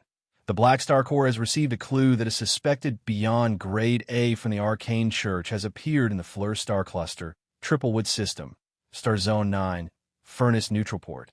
Army members are now being recruited to search this area. If you find any new clues, please report immediately. You will receive an internal reward. Army Commander, Black Star. Mission requirements. Search this area, find the whereabouts of the target, and report the clues. Hint: the target has disguised himself to a certain extent. Pay more attention to red names with extremely lethal danger level. If there are two of them, there is a high chance that they are the mission target. This mission is a prize pool mission. Accepting the mission requires 200 experience. Those who discover the clue can split the prize pool equally. Base pool, 10 million experience, 3 million ANA's current accumulated reward. 0 after checking and confirming that there were no problems. Han Xiao sent this mission out. He was extremely rich now. He had once risked his life for a few 100,000 anas, but now he could spend 3 million anas without even blinking. He had completely become a tycoon. At this point, the Black Star Corps' assets were extremely solid, and their future prospects were vast. Recently, countless financial groups had contacted Han Xiao, wanting to help the Black Star Corps get listed. However, he had rejected all of them for the time being. As for the few players who had provided the information, Han Xiao was not stingy and gave them a generous reward on the interface. By the way, make a copy of this information and give it to Terakov. Got it, After doing this, Han Xiao asked, are the battleships of those players still parked in that neutral port? Yes, Han Xiao raised his brows, twisted his neck, and immersed himself in the quantum network with an eager expression. All right, Philip, hack into the database of the neutral port and open up the data link channel. Every terminal controlled by Philip could be used as a starting point for virtual intrusion, allowing Han Xiao to hack into different databases. Asking the players to help him search was just one aspect. Han Xiao also planned to use the direction of virtual intrusion to thoroughly investigate the entry and exit records of the neutral port, find the disguises the two of them used, and then search for all the experiences of these two identities. Perhaps he could obtain more useful information. In the interstellar quantum network era, basically every galactic resident would leave many traces on the internet. Where they were born, what they did, when they went to where they went, how much they spent, and so on. Everything was recorded. In the eyes of ordinary hackers and virtual mechanics, most people's privacy was transparent. Although the 4 people from the Arcane Church were beyond grade, as they were not mechanics, so it was naturally impossible for them to use virtual techniques to erase the traces they left on the quantum network. This gave Han Xiao a chance. They might change their identities, but they probably won't change spaceships during the voyage. Through the records of the spaceships, there's a chance to lock onto their whereabouts. Han Xiao nodded. This time, the players had made a huge contribution. As long as the target's whereabouts were exposed, it would not be so easy for them to escape from him, a virtual mechanic. Thinking about Logi's advice not too long ago, Han Xiao's expression became a little strange. What a sharp and toxic healer. Chapter 861. Following the data link that Philip had built, Han Xiao's consciousness jumped to the quantum network node where the neutral port was located. The quantum network structure of the neutral port was displayed before his eyes. Han Xiao scanned it and confirmed his target. His consciousness then entered the neutral port's database. Such an ordinary galactic port's artificial intelligence defense was nothing in front of a beyond grade a mechanic like him who had the knowledge of the virtual creator. Under his control, Philip easily entered the back door of the neutral port's database, copied the relevant data, and quickly found Sagman's and Taylor's disguised identities. He then followed the clues and searched for all the activity records of these two identities in the wide area quantum network. Both of them are citizens of the Aso race, ordinary galactic travelers. The last time they appeared was after browsing through the information, their resumes were flawless. They probably did exist. The real person should have died in outer space, and their identities should have been collected by the Arcane Church's spies to impersonate them. Countless galactic travelers died in the universe every year, which provided many gray organizations with a large number of protective identities.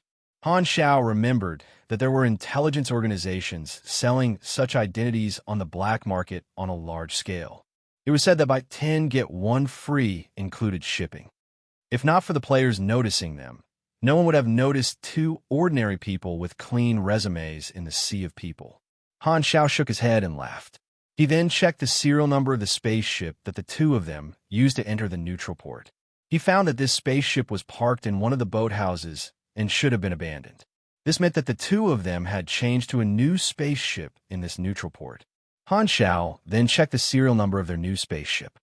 Since they bought a new spaceship, it means that they spent money in this galactic port. But the account they used to disguise their identities doesn't have any spending records. They probably used an anonymous account. Philip, check which company this spaceship serial number belongs to. They should have left a transaction record there. Maybe we can find their secret account. Master, the neutral ports database doesn't have any information about the spaceship's origin.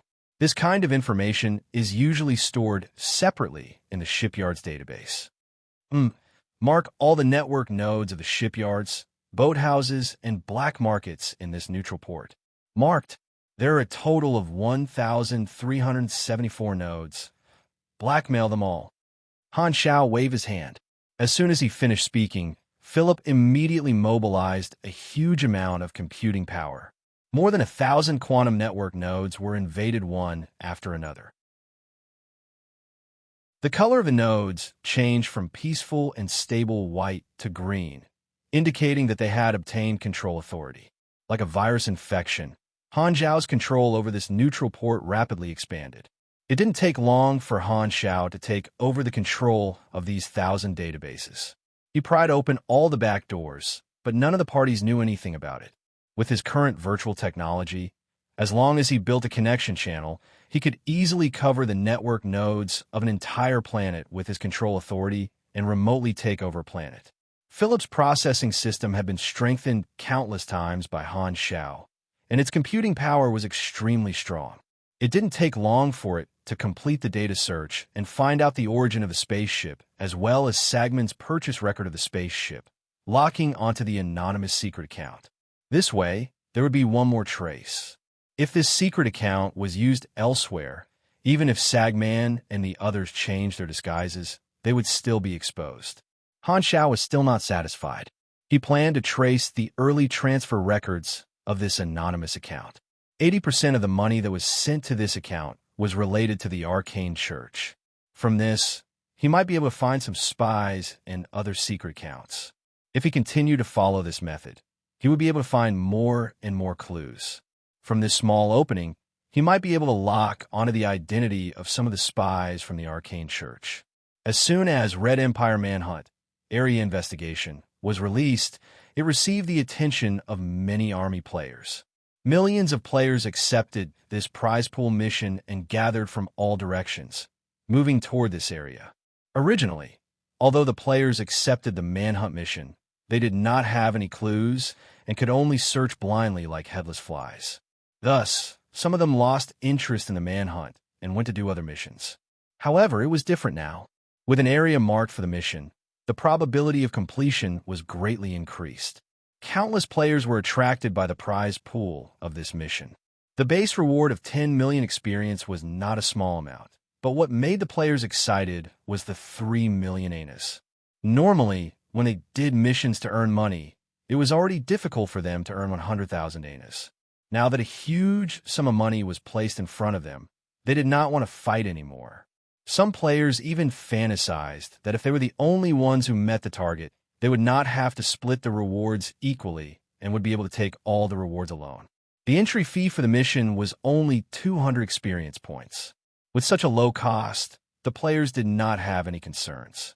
This led to the crazy accumulation of experience points in the prize pool, which became another factor that attracted more players.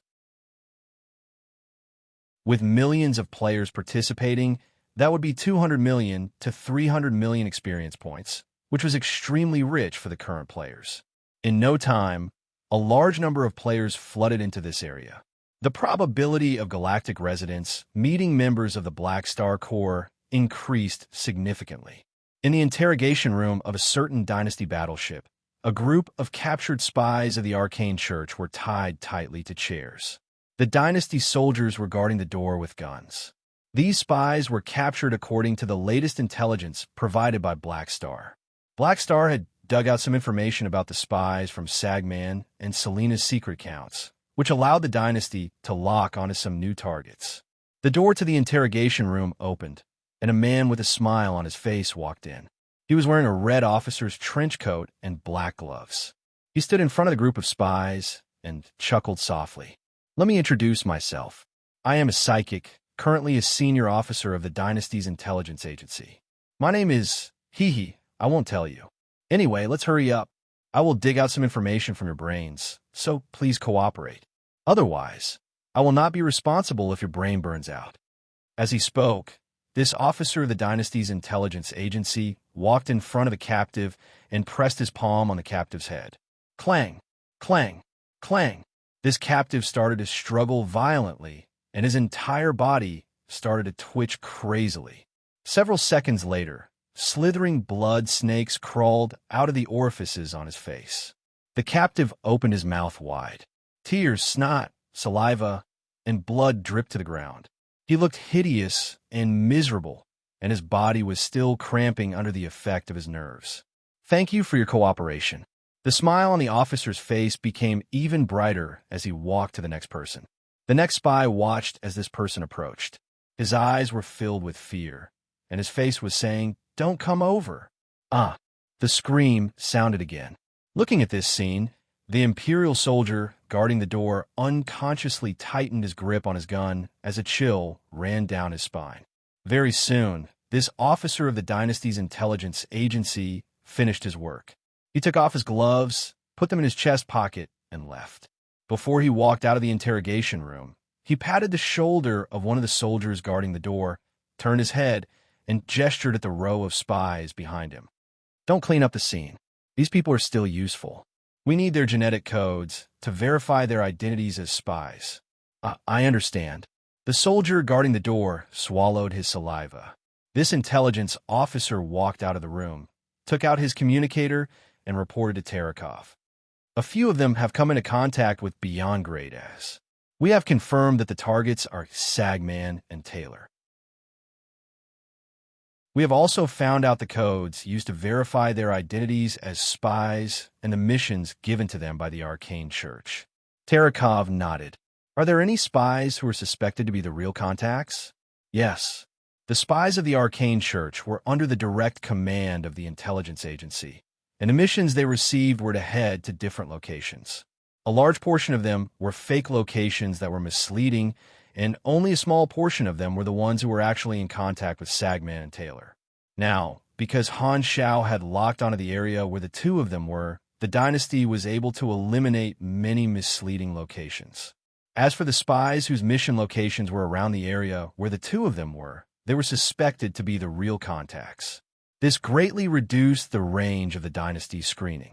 Only by finding the real contacts would Terakov be able to carry out his plan, which was to impersonate the Arcane Church's spies. Because Sagman and the others had contacted the Arcane Church directly, their contact with the spies was not coincidental but prearranged. Thus, they would not trust any spies other than the real contacts. Impersonating the spies was difficult, but it was not impossible. As long as they caught the real contacts, they would have a chance to do it. Even if the Arcane Church discovered it later, it would be too late. As the Black Star Corps searched, Sagman and Taylor gradually realized that something was wrong and felt that their whereabouts had been discovered by someone else. The two of them hurriedly took all sorts of measures.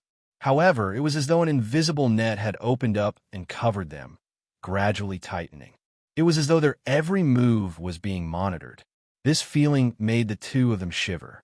Although the two of them did not know where the problem was, they knew that it was most likely Black Star tracking them through the quantum network. Their spaceship and account could be the source of their whereabouts. Thus, the two of them abandoned the spaceship they had bought and flew a distance in the universe with their physical bodies, leaving their original spaceship. The next time the spies met, the two of them directly changed to the spaceship that the spies were carrying and set off again, obtaining a new batch of disguises. The situation took a turn for the better, and both Sagman and Taylor thought that they should have gotten rid of Black Star's tracking. However, what they did not know was that the dynasty had completely locked onto their location through various schemes and secretly set up an encirclement. When the dynasty's Beyond Grade has arrived, it would be time to reel in the net. The Fallen Ark fleet, led by E.S. God, cruised through the wormholes in the center of the Shattered Star Ring. Your Excellency, E.S. God, are you sure we want to leave the Shattered Star Ring from here? In the flagship, Hakizan asked E.S. God's main body. Of course. E.S. God shook his head and laughed. Whose Stargate can we borrow? At this time, E.S. God had already completed his evolution and was brimming with vitality. Hakizan could feel an even stronger life form pressure from E.S. God. E.S. God, who had the information of the evolutionary civilization, had obtained the evolution energy, and no one knew how big of a change he had undergone. The fallen Ark had only built a temporary stargate between the flickering world and the desolate universe belt, and there was no stargate in the shattered star ring. Back then, they had borrowed the long-distance stargate of the arcane church to come over from the central galaxy. Now that the cooperation had ended, they could not borrow it for the return trip. From the very beginning, God had been preparing to leave this star field through the central wormholes in the shattered star ring, partly because he had once had a fortuitous encounter there. The teleportation location of these unstable wormholes is completely random, and we don't know where they will be thrown to. The risk is too high. Let's move slowly in the desolate universe belt. We need to lie low after this incident, Hakizan advised. God turned a deaf ear to him and looked at the unstable wormholes that kept appearing and disappearing outside the porthole. Look, what a chaotic and disorderly scene this is. The true essence of a universe is contained within. Only a disorderly state contains endless possibilities. As he spoke, God turned to look at Hakizan. Do you have any information on the remaining beyond grade as of the arcane church? Hakizan nodded. The dynasty is currently pursuing the remaining 4 and did not spend much effort on us. The Black Star Core, Bloodshed Land, and Clank Kingdom are all local tyrants in the Shattered Star Ring. With the help of these organizations, the dynasty might be able to capture 1 or 2 more beyond grade as. It seems like the Arcane Church suffered a huge loss this time. God glanced at Hakizan. You're very happy, aren't you? Of course. Hakizan chuckled. They wanted me before, so I'm very happy to see them suffer. I'm afraid that's not the only reason. God chuckled, but did not intend to get to the bottom of it. He turned back to look at the wormhole and slowly said, Let's go in. The fallen Ark fleet slowly moved, entered the wormholes, and disappeared without a trace. A stream of light flashed through the dark universe. It was Sagman's and Taylor's spaceship. We'll arrive at the next public stargate in 7 hours, and will be even closer to the border of the Shattered Star Ring. The Red Empire's control over the next star cluster is not high. Those spies are already in place and waiting to assemble the stargate to quickly move us to another area of the Shattered Star Ring. This way, it'll be even harder for the Red Empire to find us, Sagman said.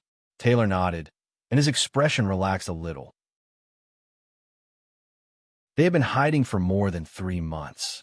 Such a life of being a fugitive was unbearable. Now, there was finally hope for a safe escape. Sagman sighed. It's a pity that Mercer and Dylan were captured. Of the 6 of us, only 4 have returned. No, maybe only 3. Cisco's base is in the Shattered Star Ring, so he'll have to come back to face the pressure from Black Star and the Tyrants sooner or later. Thinking of this, the 2 of them did not feel good. The mission that they were so confident in actually ended with them fleeing. This time, they had really failed. At this time, the spaceship's artificial intelligence suddenly spoke, and a familiar voice sounded. If you have the time to worry about others, worry about your own situation first. The 2 of them were shocked, and their expressions changed drastically. This voice belonged to Black Star. The next moment, the spaceship's artificial intelligence directly locked the hyperdrive engine, and the spaceship exited hyperdrive mode. Even the normal engine was completely shut down, and the spaceship floated in the universe. The magic interference trap that Milizaus and Raven Loudy had set up in the void shrouded this area. All teleportation abilities were disrupted, and the space-time coefficient was almost constant. Streams of light shot over from all directions and surrounded Sagman's and Taylor's spaceship, blocking their escape route. Milizaus and the other beyond grade as of the dynasty had all arrived at the scene, each occupying a position. We're surrounded. Taylor was shocked. Sagman's face twitched violently, and his expression was mixed with disbelief and anger. He looked at the Mech Legion in front of him, which was Han Zhao's army. In front of the Mech Legion were 4 apostle weapons in a row, Psionic Prime with a crown on his head and a spear in his hand, Giant King Kong in special heavy armor, Silver Flash with a huge cannon in his hand, and Mad Sky Hunter with a slender figure. In front of the 4 apostle weapons, there was another figure But it was not Han Zhao's actual body, but the mechanical shell, codenamed Mammoth. At this time, Han Zhao's will was projected into the mechanical shell through Lord's descent. The sturdy mechanical shell was surrounded by blue-gold mechanical force, which was extremely dazzling. This mechanical shell seemed to have become Han Zhao's doppelganger, sharing a lot of his attributes, abilities, and talents, possessing the strength of a beyond grade A super. Surrender. Milizhao's exhaled 2 streams of dark energy from his nostrils, as if he was in high spirits. Although he was unwilling to pursue and attack, the dynasty had already locked onto the enemy, and he and the other beyond grade as could not openly disobey the dynasty's orders. Sagman looked around, and his gaze finally landed on Han Zhao's mechanical doppelganger. After being defeated by Han Zhao several times, he was already beyond angry. Seeing this, Han Zhao controlled his mechanical doppelganger and slowly said, "In this situation, the chance of you escaping is next to 0. We only want to capture you alive, so why don't you surrender?" Sagman exhaled and suddenly laughed. His smile was filled with viciousness. When have you ever heard of a beyond grade A surrendering before even fighting? Maybe today. Han Zhao raised his brows. Although he said that, he lowered his body slightly and got into a charging posture, ready to fight.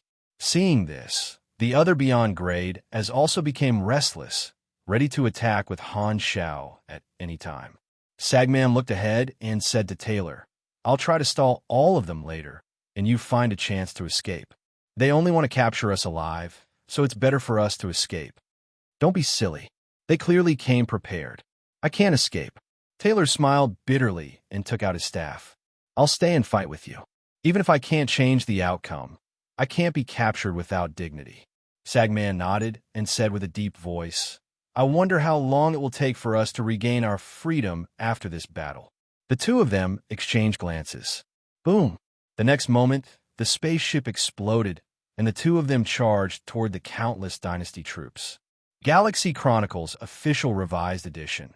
Frowny Face Galaxy Calendar, Year 705, September 27th.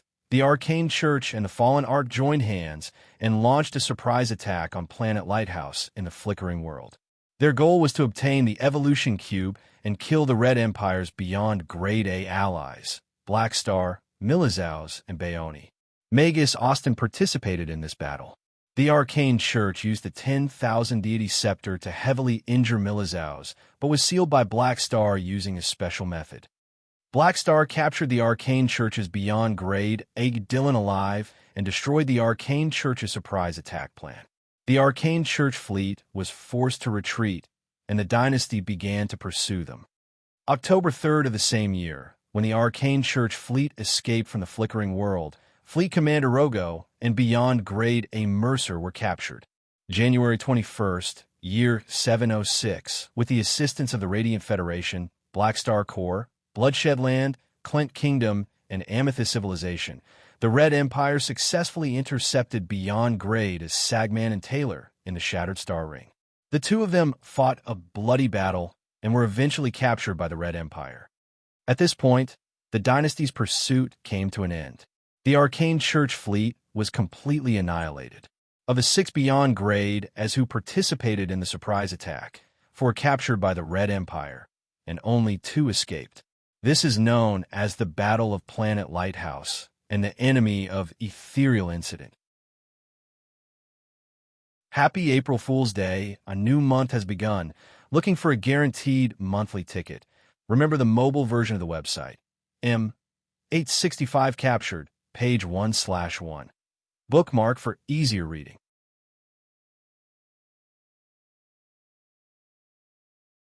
Chapter 862. The Arcane Church had a diplomatic embassy on the mother planet of the Red Empire. The ambassador visited the political core of the Red Empire, Trunamir Palace, to discuss the ransom of Dylan and Mercer with the relevant officials of the dynasty. The negotiations had been going on for a few months. The dynasty officials were initially stubborn, but now they were gradually accepting some of the conditions. The ambassador of the Arcane Church knew that he was gradually making progress. Regarding the ransom clause number 53, we have something to add. The ambassador spoke, and the dynasty officials nodded and listened. Occasionally, they would ask a question or two. They did not have the authority to make their own decisions. In fact, they were only the mouthpieces of the upper echelons of both sides. Their attitude was the attitude of the upper echelons. After listening for a while, the communicator of the dynasty official suddenly rang. After receiving the message, the ambassador tactfully stopped talking and signaled that he would continue after the matter was settled. The dynasty official opened the communicator, glanced at it, and then put it away. Seeing this, the ambassador was about to continue when the dynasty official raised his hand and signaled for him to stop. Let's end here for today. The previous conditions are all overturned. Go back and make a new ransom agreement. The ambassador was shocked. Didn't we already discuss the previous agreement? Why did you suddenly? The dynasty official waved his hand and interrupted the ambassador. He stood up and looked down at the ambassador. A smile appeared on his face, and the smile contained a sense of pride and superiority that made the ambassador feel uneasy. Go back and wait for the news from your upper echelons. Or you can look at the news today. You'll know why. After 3 months, the situation between the Red Empire and the Arcane Church had new developments. On this day, the dynasty made a new announcement to the entire universe, announcing that they had successfully captured 2 beyond grade as of the Arcane Church. So far, the dynasty had 4 captives in their hands. The dynasty's counterattack was like thunder, and many organizations in the universe were shocked. Seeing the Arcane Church suffer such a huge loss, some were gloating, some were secretly happy, and some were united against a common enemy. In more than 10 star fields, among the galactic residents of countless civilizations, this news caused a huge commotion. In the eyes of ordinary people, beyond grade as were like gods, as far as legends were concerned. However, this time, a total of 4 high and mighty beyond grade as were beaten into the mortal world and became prisoners. Ever since the start of the galaxy calendar, it had been many years since a group of beyond grade as had been captured. Countless galactic residents felt as though they were witnessing history. This sensational incident would definitely be recorded in history. On the forums, the players' views on this incident were focused on a different perspective. The mission of searching the area had been completed, and the players who provided the clues were equally rewarded. In the Army program, Philip issued a message to all of them, praising them for their contributions. This proved that they had contributed greatly to the dynasty capturing the 2 beyond grade as. The few players who first discovered Sagman's unusual behavior posted on the forums about their rewards. This made many players realize that they had inadvertently changed the direction of the storyline of this huge incident. Their participation in this storyline had caused quite a bit of impact.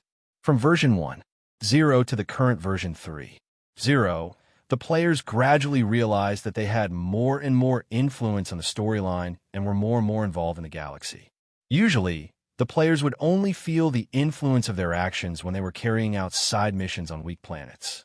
However, this time, they had changed the storyline of a huge incident related to the battle between universal civilizations, which was several levels higher. Realizing the importance of their actions brought them a sense of accomplishment and joy that made them happier than just the mission rewards. This incident was also recorded in the Annals of the Shattered Star Ring by the players. Every player could write their own annals, which resulted in a lot of redundancy. The officials would filter the incidents and organize them. Some trivial matters would be placed in the appendices, and only such huge incidents would be placed in the main post. The players who wrote the annals could sign their names and receive rewards. Many people were proud of this.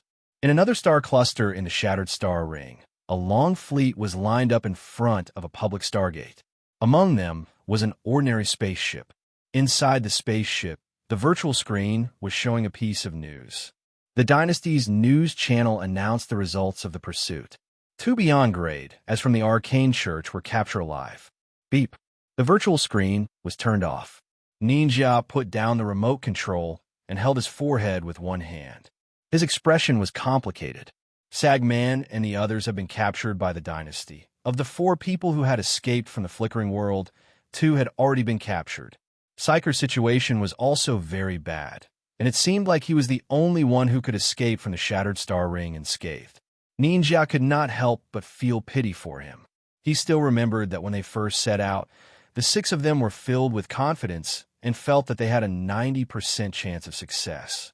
Who would have thought that in the blink of an eye, they would be completely annihilated and flee in defeat? Many of them were captured, and only the aftermath was left. He heard that the upper echelons of the Arcane Church were negotiating with the Red Empire to discuss the issue of ransom. Now that the dynasty had 2 more bargaining chips, the Arcane Church would have to pay an even greater price. Furthermore, he did not think that the Red Empire would allow the Arcane Church to ransom everyone. Among the 4 who were captured, some would probably be imprisoned for a long time. At least, I brought the 10,000 deity scepter back. Ninja shook his head lightly. At this point, he could only use this excuse to comfort himself and the Arcane Church. Luckily, Ninja brought the 10,000 deity scepter and didn't let the dynasty snatch it away. In the meeting of the Arcane Church's bishops, many of the bishops were frowning. Someone said this in a relieved tone, but it only attracted a glance of helplessness from the others. A bishop sighed. We activated the spy network in the Shattered Star Ring, but we didn't manage to bring back all the Beyond Grade S. The price we paid is far greater than the benefits. Sagman and Taylor have fallen into the hands of the dynasty, increasing their bargaining chips. We need to pay more ransom, and the dynasty won't be polite with us. The ransom between 2 universal civilizations would not be as simple as money, but political, military, and economic conditions. The round table of the conference was filled with worry. The bishops looked lost, but they had no time to be angry. Dylan, Mercer, Taylor, and Sagman did not only represent themselves. The 4 of them each had their own Beyond Grade A organizations, and they were extremely powerful. Now that their leaders had been captured, these Beyond Grade A organizations were in an uproar, and everyone was anxious. The Arcane Church had to stabilize these allied organizations, so they were under immense pressure, coupled with the attention of the other Beyond Grade, as not only did the Arcane Church have to ransom them, but they also had to do it as soon as possible. They could not disappoint their allies, or it would be difficult to attract new Beyond Grade as to work for them in the future. There would always be old Beyond Grade as dying and new Beyond Grade as being born. The timescale of civilization was very long, and the Beyond Grade as under them would be constantly updated. From a long-term perspective, the reputation of a civilization in this regard were more important than the 4 captured individuals themselves. In terms of updates and iterations, the Red Empire currently had an absolute advantage. As the holder of the record for being the fastest to reach the Beyond Grade A realm, Black Star was undoubtedly a stock with great potential. After this battle, Black Star, who had only reached the Beyond Grade A realm not long ago, had already begun to show his edge, faster than countless organizations had expected. In the foreseeable future, with the ability Black Star displayed, he would definitely become an expert that the Red Empire relied on. The most frightening thing was Black Star's age. He was the youngest Beyond Grade A and could serve the dynasty for hundreds or even thousands of years. In other words, they would probably have to deal with this guy continuously for the next few hundred years. Thinking that the Red Empire had such a stock with great potential, the upper echelons of the Arcane Church were extremely jealous. They also wanted to kill Black Star, but this attempt had caused them great losses. The Arcane Church was forced to temporarily give up on the Evolution Cube. Before the impact of this incident was resolved, the Arcane Church did not plan to find trouble with Black Star anymore. They did not even want to look at him. The Arcane Church admitted that they had failed this time. They would remember this debt for now. They would settle it in the future. The days were still long. Sagman and the others have failed this time.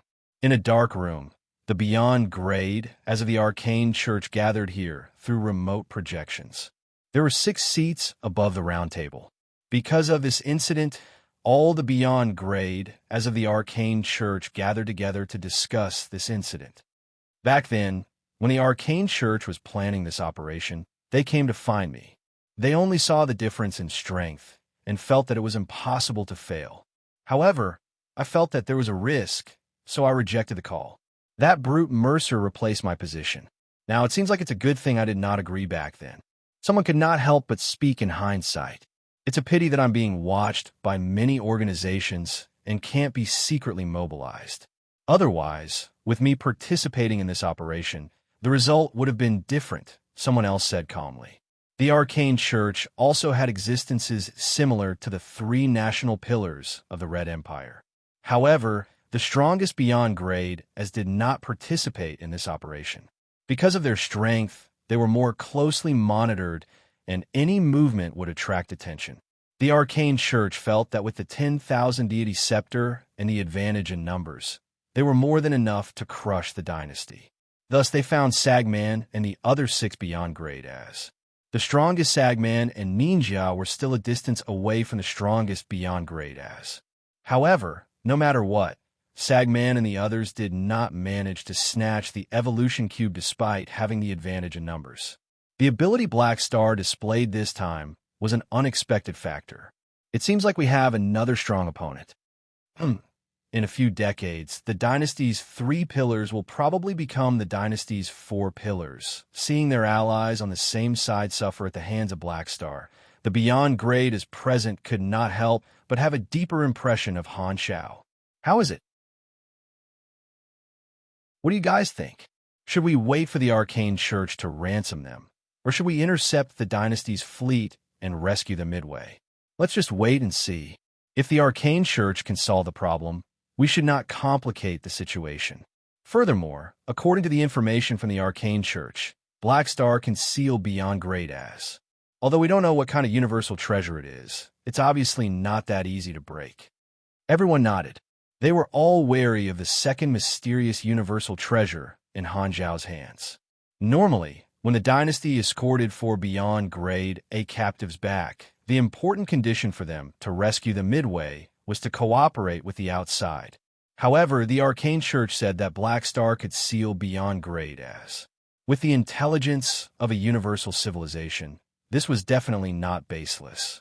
Without cooperation from the inside, the difficulty of rescuing them midway would increase exponentially.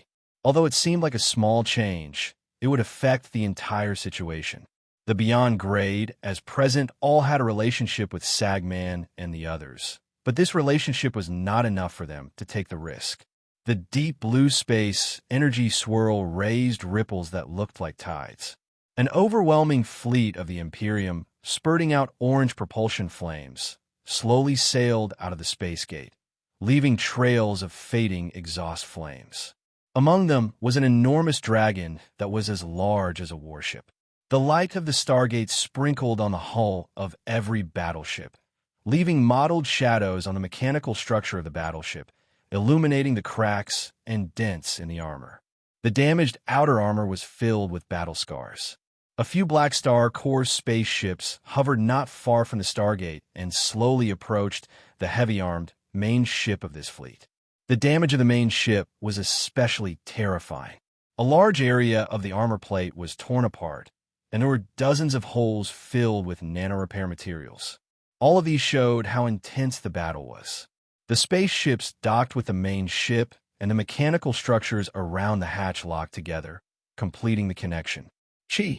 The hatch slid open, and Han Shao walked into the main ship through the tunnel. Under the lead of the Dynasty soldiers, he arrived at the prison area that was heavily guarded. There were 2 restraining cabins placed there. The inner walls of the restraining cabins were made of an extremely tough alloy material, making it extremely difficult to escape from the inside. The internal structure would automatically adjust according to the size of the prisoner and fix them in place. The interlayer was equipped with various devices to provide high voltage and electromagnetic fields to restrain them and weaken the transmission of energy. The 2 restraining cabins were holding Sagman and Beyonder respectively. The restraining cabins could not completely restrain a beyond grade A, but the two of them were already heavily injured and could not break free. Heber, Baoni, and the other beyond grade as of the dynasty were guarding by the side. Han Zhao's main body had come over to use the space-time amber to completely seal the two of them. Lord, Psionic Prime, and the other apostle weapons greeted him. You've worked hard. Han Zhao nodded and retrieved the mechanical shell. The mechanical shell carried his Lord's descent, and it would not be able to escape unscathed while fighting against Sagman and Beyonder. Sagman and Beyonder had nowhere to run, so they fought with all their might. The strength they displayed was not to be underestimated, especially Sagman. His Esper ability was extremely destructive and caused some damage to the fleet. However, he was still suppressed by the dynasty's beyond grade, as in the end. Tarakov's remote projection greeted him and nodded. You're here. We've been waiting for you. Release them. Han Zhao told the dynasty soldiers to open the restraining cabins, took out the space-time amber, and sealed Sagman and Taylor within. This is much safer. There won't be any risk of them escaping. Tarakov knocked on the amber ball with satisfaction. Raven Loudy could not help but look at Han Zhao. He felt more and more that the space-time amber was extremely useful. Tarakov told the soldiers to move the two amber balls away while he brought Han Zhao and the others to the conference room. After everyone was seated, he looked at Han Zhao and said, Her Excellency the ruler is very satisfied with our progress. She has already learned of Black Star's contribution and has specially rewarded him. Han Zhao nodded.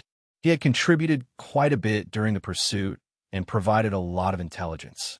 After capturing the two of them, his interface had notified him that he had received 4,500 dynasty contribution points. Not only that, Tarakov had also privately revealed to him that this contribution would cause the dynasty to favor him when it came to dividing the territories of the flickering world, and he would have a chance to obtain a bigger and better territory. Not only did this sudden incident avert danger, but it also turned the tables around. The dynasty's upper echelons had a very good impression of Han Zhao. The pursuit operation of the dynasty has ended. We will be searching for the Arcane Church's spies, but this task will be taken over by the intelligence department. The dynasty has another mission for you guys. Tarakov then changed the topic. Next, the dynasty needs you guys to escort 4 captives to the Constellation Corridor to prevent being intercepted by the Arcane Church on the way. Everyone nodded. It was necessary to be more cautious. They could not lose these bargaining chips because of carelessness. However, Black Star and the Tyrant are not included in the escort. Everyone looked over. Han Zhao and Heber were both surprised. What do you want us to do? Heber asked with a deep voice. Tarakov opened the star map and enlarged his field of vision. His finger pointed at the territory of the star pupil holy race. I need the two of you to lead some of the dynasty's fleets to the territory of the star pupil god race. To capture Cisco? Heber frowned. No, you guys are only there to pressure them. Tarakov shook his head. Cisco's situation is different from the others. He is the leader of a civilization, and his base is in the Shattered Star Ring. The dynasty originally planned to deal with him, but after you guys captured Sagman and Taylor, Her Excellency canceled this plan. You guys can treat it as a form of compromise. That's not bad. Max Similar interrupted. We have 4 captives in our hands, and Cisco is someone who has nowhere to run. It might not be a good thing for the dynasty to continue chasing after him. The others did not have any foundation in the Shattered Star Ring, so they could only blame themselves for not being able to escape. Cisco could run, but his temple could not. However, if the dynasty went to the territory of a quasi-star cluster civilization and forcefully took away the leader of their civilization, it would cause a huge backlash. The Arcane Church could not sit by and watch the organization under their protection be bullied like that, or they would lose the trust of their allies. The dynasty was not afraid of these consequences, but since they had captured new captives, they did not need Cisco as a backup option. If it was not necessary, the dynasty did not want to cause a huge backlash. Thus, they changed their original plan and decided to act according to the circumstances. Of course, not capturing Cisco did not mean that they would not pursue his actions. It was necessary to suppress the development of the star pupil race. If they could chase an organization that was close to the arcane church out of this star field, it would be the best. The Red Empire had mobilized hundreds of millions of battleships in order to develop the flickering world. Now that they had moved a portion of their fleet to the Shattered Star Ring, the armed forces that they could mobilize in this star field exceeded the combined forces of the other two organizations. Even if the Radiant Federation was the ruler of this place, it was useless. There was only one word. They could do whatever they wanted. What a pity. Han Shao raised his brows. He could not help but feel that it was a pity that he could not capture the other party. He had always been very interested in Cisco's body structure. Every time he saw Cisco, he would want to poke his eyes out. However, he had taken away the race treasure in the eyes of the star pupil race. The two of them were like fire and water. Now that he wanted to go to someone else's territory to pressure them, it seemed a little too arrogant. It seems like I have to bring more people with me. I don't want to get beaten up, Han Shao thought.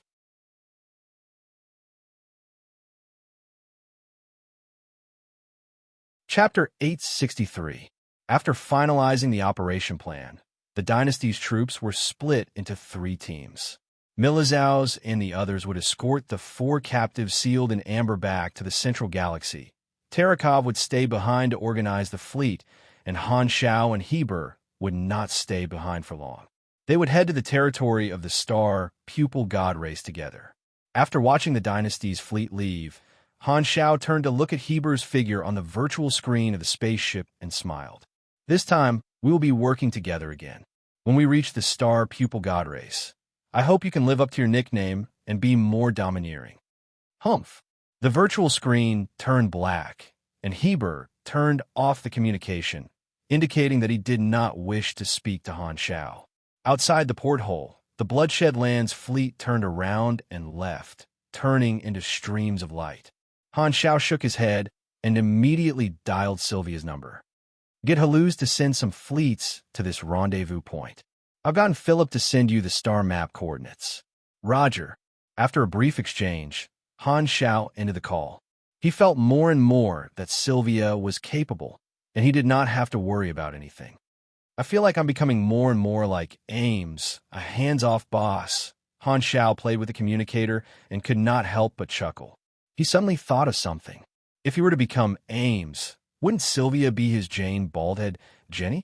The valiant female mechanical knight in his previous life had become the capable secretary of the army. He did not know which one was more attractive in the eyes of the players.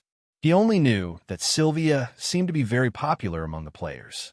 This time, Mad Sky Hunter took the initiative to come to his side and nudged Han Shao with his head. Han Zhao's mouth twitched, and he reached out to stroke Mad Sky Hunter's head. Mad Sky Hunter let out a snoring sound, stretched out his front legs, and stretched his back. He took the initiative to lower his head and let Han Shao touch him like a pet. Only in front of Han Shao, who had given him life, would Mad Sky Hunter show such an attitude. As a beast-type mechanical life form, he seemed to have some misconceptions about himself. Han Shao had checked his internet records and realized that other than the combat information package, he had also downloaded countless videos of pets acting cute. It seemed like he had been diligently learning the various skills of the pet, which formed a huge contrast with his ferocious appearance.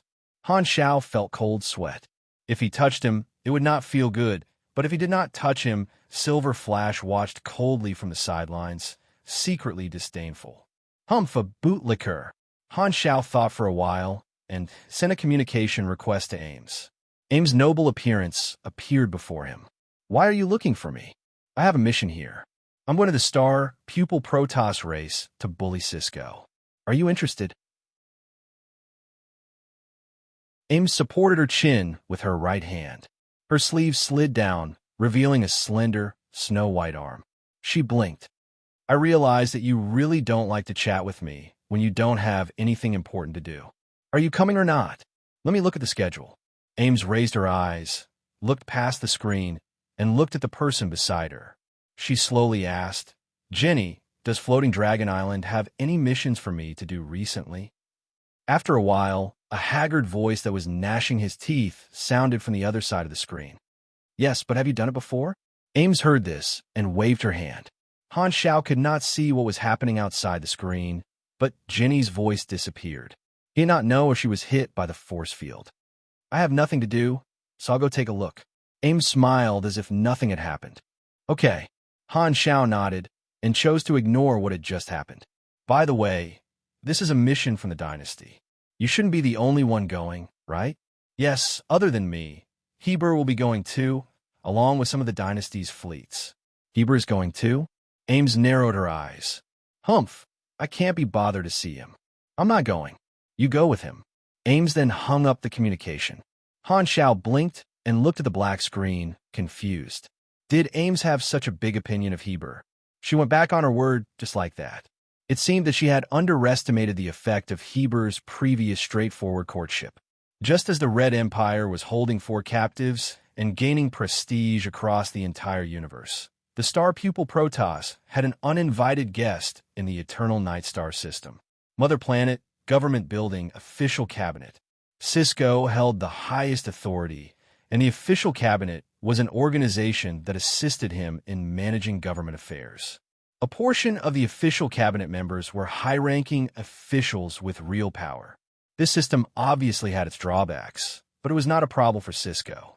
His strength and prestige gave him the right to speak, and his psychic power allowed him to discern thoughts and emotions. No one could make him a mere figurehead. During this time, Cisco was on the run, and the official cabinet was in charge of the daily operations of the government. Both parties did not break off contact. Although Cisco was on the run, he had been handling the affairs of his race remotely. It was just that he was not at home and did not appear in public.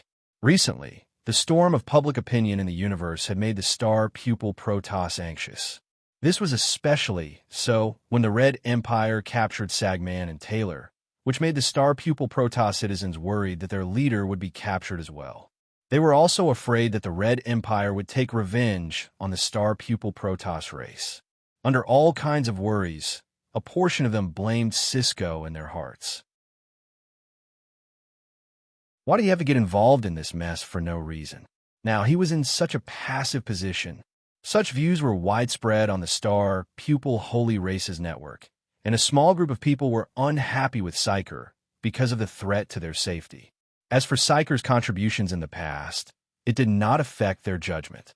It was normal for a group of people to hate someone who was given benefits, and it was a pity that Psyker did not succeed. Otherwise, the direction of public opinion would have been to praise him. However, the extreme views of a small portion of the public could not affect the stability of the government of a quasi-star cluster civilization. Cisco's control over his race was not made of paper. Even if the future was unclear, the government still operated diligently. The Official Affairs Pavilion issued an order to spread the news that Psyker had fallen into this situation because he was trying to reclaim the treasure of the tribe, creating an image that Psyker was willing to risk his life for the sake of the tribe's dignity. This firmly suppressed a batch of dissatisfied comments and controlled public opinion. At this time, in the Great Hall of the Cabinet, many important officials were discussing whether they should enter a higher level of wartime emergency to welcome Cisco back and protect him with the army, even at the expense of confronting the Empire. The upper echelons of the military also participated in the meeting and had their own opinions. At this moment, one of the upper echelons of the military received a report, and his expression changed drastically. He slammed the table and stood up. With trembling lips, he read the report with a trembling voice. Border Outpost Number 17 detected a large-scale dynasty fleet approaching the border. It has reached tens of millions, and there are battleships from the Black Star Corps and Bloodshed Land mixed within. What? All the important officials present turned pale with fright, their faces filled with horror. Could it be that the worst-case scenario had happened, and the dynasty's fleet had really attacked? Before anyone could react, the second piece of information arrived. The other party stopped at the border and did not force their way in. They are currently negotiating with the outpost officers and have confirmed that Black Star and the Tyrant are in this fleet. Their intentions are unknown. The important personnel on the scene slowly calmed down. They looked at the officer with resentment in their eyes. Can you not take such long breaths when speaking? You're scaring us. After the shock subsided, everyone's rationality came online again. That's right, there are only tens of millions of battleships. It doesn't seem like they are here to start a war. Could it be that they are here to force us to hand over our leader? What should we do? Won't we still end up in a conflict with them? Everyone had a troubled expression. Very soon, the third report was sent back in real time through quantum communication. Black Star and the Tyrant said that they are only here to visit the star pupil god race and hope to talk to Cisco face to face. The officials looked at each other in dismay. Do you think we're idiots for bringing such a menacing army here as guests? They are not here with good intentions. Say, if we reject their request, will they wait outside the border or use force? One of the officials asked hesitantly. Everyone looked at him speechlessly. Do you think the Crimson Dynasty sent their troops and too beyond grade as to come to our territory for sightseeing? Since we dare to invite them to our territory, that would be equivalent to refusing a toast only to be forced to drink a forfeit. How could they let us off so easily? Little brother, how did you get into the intelligence pavilion? Do you have a backer? This matter is beyond the scope of our authority. Let's report this to Leader Cisco and let him decide. The intelligence pavilion immediately contacted Cisco, who was on the run outside. Not long after, the call went through. Cisco looked around, his 7 eyes scanning everyone from every angle. Seeing the heavy expression on everyone's face, he could not help but ask, what happened? Leader, the Red Empire's fleet is here. One of his confidants explained the situation. After that, the entire place was so quiet that one could hear a pin drop. Everyone was waiting for his decision. Psyker took a deep breath and closed his eyes. After a while, he slowly opened them and enunciated each and every word clearly. Receive them. I'll rush back now. But they're here for you. Many people had anxious expressions, but subconsciously they were relieved. If Cisco had continued to run away and not come out to take responsibility, they did not know how this matter would end. They are doing this to force me to return. Black Star and the Tyrant understand me. They know that I will not abandon my civilization. Cisco's expression returned to normal, and he slowly said, there is no use in running away. I have to face this calamity eventually. This is the price of failure. Everyone had grief and anger on their faces. Don't worry, the dynasty already has 4 captives in their hands. Directly visiting the star pupil Protoss might not necessarily be to capture me. Cisco shook his head. Other than observing the situation, he did not return because he did not think that the dynasty would take the risk to attack a civilization that was bound by the peace treaty. Although his base was rooted here, the dynasty might not necessarily capture him head-on. However, he did not want his race to take the risk for him, so he was not willing to accept the protection of his race's army. However, just in case, he did not go too far away and had been loitering around the border of the territory. Understood. We will open the border and let the fleet escort them to a planet, one of the commanders said in a serious tone. The safety of a territory was very important to a civilization, but at this time, they were actually taking the initiative to open the border to welcome hostile guests. The dynasty's actions were undoubtedly pressuring them, and everyone present could not calm down. Not long after, the star pupil Protoss dispatched troops to the border to welcome them. Most of the Red Empire fleet remained outside the border. Han Shao and Heber led a portion of the fleet and followed the star pupil Protoss troops to a border colonial planet. The star pupil Protoss obviously did not want too many people to know about this. The spaceship directly stopped in the inner administrative area of the planet. Before the emissaries qualified to receive the 2 arrived, the local feudal lord of this colonial planet would receive them. After getting off the spaceship, this feudal lord led Han Shao and Heber to the reception room.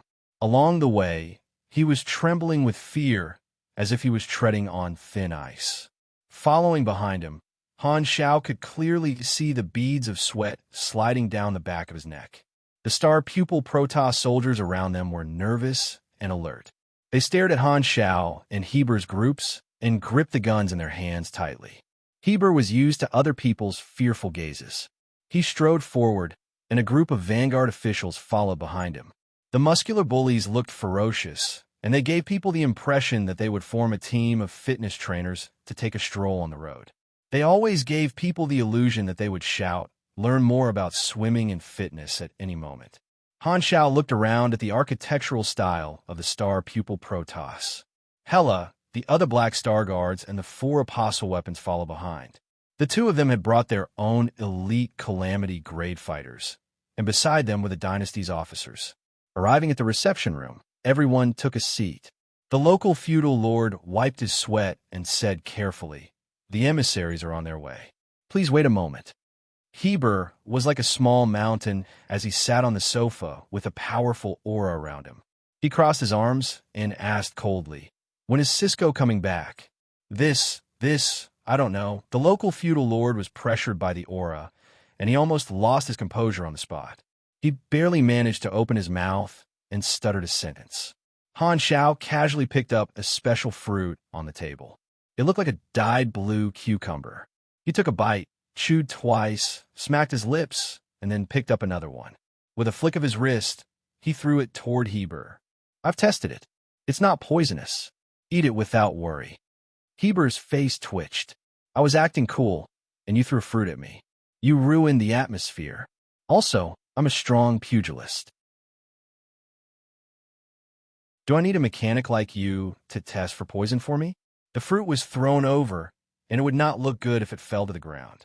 Heber could only catch it and throw it to the Vanguard official behind him. This time, Heber could not be bothered to say anything. He closed his eyes and rested. Han Xiao did not speak either. He closed his eyes and enjoyed Aurora massaging his temples. The atmosphere became quiet. After the guards around them were on alert at the beginning, they saw the few of them acting as if there was no one else around and were enraged. Damn it, these people do not care about the Star Pupil race at all. This was especially so for Black Star. Not only had he stolen their greatest treasure, but he had also dared to enter their territory. He was simply too arrogant. The few guards held their guns tightly and almost could not help but shoot at Han Xiao. However, their rationality stopped them. The Red Empire was currently doing whatever they wanted in the Shattered Star Ring, and their backer, the Arcane Church, had also suffered losses. Naturally, they did not dare act recklessly. Very soon, the guard around them began to change shifts. The Calamity Grade Supers who had arrived acted as guards. Countless pairs of eyes stared at Han Xiao and Heber, not daring to be distracted at all. After a while, hurried footsteps could be heard outside the door. The door was pushed open, and an emissary walked in with a few subordinates. "Your Excellency Black Star, Your Excellency Heber, emissary of the Red Empire. I'm the person in charge of receiving you. You can call me Jed." Jed bowed slightly, but his tone was neither servile nor overbearing. Heber opened his eyes again and asked the same question. "When will Cisco arrive?" "We don't know. The leader has his own itinerary. It may take a few days, or it may take half a month. Please wait for a while. We will provide accommodation. If the 2 of you don't want to stay, we don't have any objections," Jed said lightly. Boom! Flames exploded from Heber's body, and the pressure increased exponentially. It was as if an invisible storm had been set off in the room. He stared at Jed coldly and slowly said, "Don't try to fool me. Don't patronize me. Cisco has always been near the border of the Star Pupil Protoss, not far in this direction. I'll only give you 3 days. If you don't see him by then, consider the consequences." Jed held his breath. He was suppressed by Heber's aura to the point that he could not breathe. He gritted his teeth and nodded with difficulty. "I will convey your message to the upper echelons." This time, Han Xiao opened his eyes and raised his hand to signal Aurora to step back. He stared at Jed with interest. "I just walked around your network. You seem to be very keen on blocking the news. It seems like not many people know that we are here. What do you want to do?" Jed thought of Han Xiao's ability, and his expression changed slightly. "It's not good to block the news. Let me help you." Han Xiao smiled. With a thought, Philip immediately released data packages to the major media websites of the Star Pupil Protoss, forcing them to publicize a few pieces of news. They could roughly be summarized as, The Imperial fleet came to question. The star pupil Protoss trembled in fear. Black Star and the Tyrant arrived, but Cisco did not dare to show up. And Cisco fled in fear of punishment, thinking of abandoning his race. Such shocking content brought up the rhythm of the star pupil Protoss being cowardly, and Cisco not daring to take responsibility. This made the citizens of the star pupil Protoss sullen, and dealt a blow to Cisco's prestige.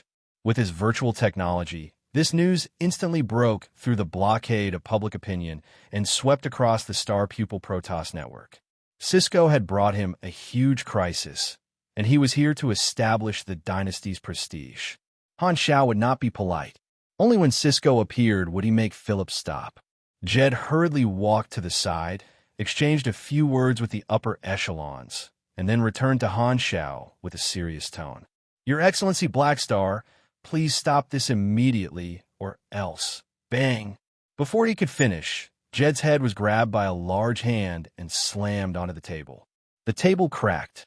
Bloodshed Land's chief Vanguard official, Rothers, pressed down on his head and coldly said, "Watch your attitude when talking to us. If there's a next time, I'll crush your head." Letting go of his hand, Jed staggered back, his face filled with anger. However, the situation was beyond his control, and he had no choice but to endure it. Without saying a word, he took out a handkerchief and wiped the blue blood on his head. Seeing how arrogant they were, the faces of the surrounding Calamity-grade supers turned uglier and uglier. Anger surged in their hearts, but their entire race was involved, and these people did not dare act rashly. They struggled internally and felt indignant. Han Shao raised his brows and glanced at Heber. His eyes seemed to be saying, "You're the evil one." Heber returned a look and said, "You talk too much." At this time, the news that Han Shao had spread caused an uproar on the internet. Countless star pupil Protoss citizens were enraged. Some scolded the dynasty for going too far and smearing their leader's name. Some were worried that Cisco would not return. Some were furious and could not wait to go to the planet where Han Shao and the others were at to confront them. Some were angry that the star pupil Protoss should be tough and would rather die than live in dishonor. Anyway, he was not the one risking his life, so there was no pressure in making the suggestion. Countless people wanted to take back their family treasure day and night. The star pupil Protoss were extremely hostile toward Han Shao, and Han Shao did not mind them being hostile toward him. The more hostile they were, the more Cisco's prestige would be affected. Jed did not say anything, but one of the guards in the room could not hold it in any longer and suddenly shouted at Han Shao, "Do you not have any conscience at all? You stole our family treasure and still dare to come here and show off." As soon as this was said, everyone looked at him. Hela's eyes flashed coldly. Just as she was about to punish him, Han Shao grabbed her hand and turned to look at this guard. "What's your name?" "Lalam." This guard was obviously going all out. He was extremely agitated and shouted very loudly. Then what do you want me to do?" "Of course it's to return our clan's treasure." "Sure." Han Shao nodded, took out the evolution cube, and threw it directly into the hands of this guard. "Take it." The star pupil Protoss present was stunned. This guard stared at the evolution cube in disbelief. Didn't you want it? Now it's in your hands." Han Zhao's smile disappeared. "However, I have to remind you, if you walk out of this room, you'll be snatching the evolution cube. At that time, the dynasty's expeditionary fleet will be here. Are you willing to bear the consequences?" This guard's face turned purple, and he flew into a rage out of humiliation. "You're using your strength to threaten me. Do you have any morals in your heart?" Han Shao raised his hand and sucked the evolution cube back into his hand. Shaking his head, he said, "You said that this is your family treasure, but this thing was not created by you. Just because you've had it for a long time, does that mean that the evolution cube belongs to you? This is the legacy of the evolutionary civilization, and you guys also picked it up and used your strength to take it for yourselves. It's not yours in essence, but you call it your family treasure. Also, let me correct you. I did not snatch the evolution cube. You lost it yourselves.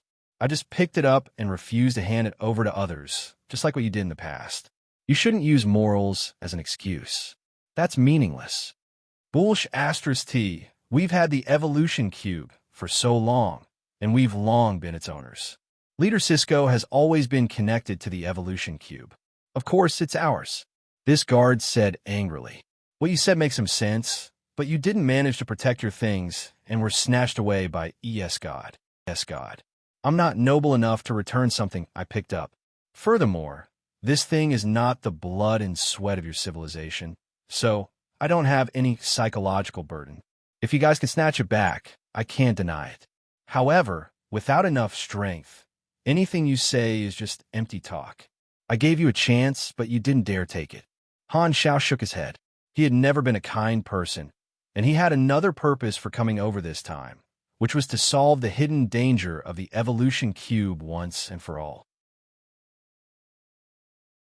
He wanted to use the situation to pressure Cisco and force him to remove his psychic connection. As for whether it was right or wrong, Cisco had endangered his life many times. At this point, there was no need to dwell on this question. You can leave first. Jed gestured at this agitated guard. Although he was also angry about the loss of his family treasure, he was more realistic. This time, the dynasty was here to show off, and it was impossible for them to make the other party hand over the evolution cube for no reason. Watching this, Heber threw a look at Han Xiao. Being the bad guy, you're not bad either. Let's work together. Han Xiao rolled his eyes secretly. He had no choice but to be a little more arrogant. Sigh, a low-key handsome guy like him was not used to such a style. You're tuning into the Warrior Lore YouTube channel. Don't forget to subscribe and join us on this journey to catch the most captivating stories.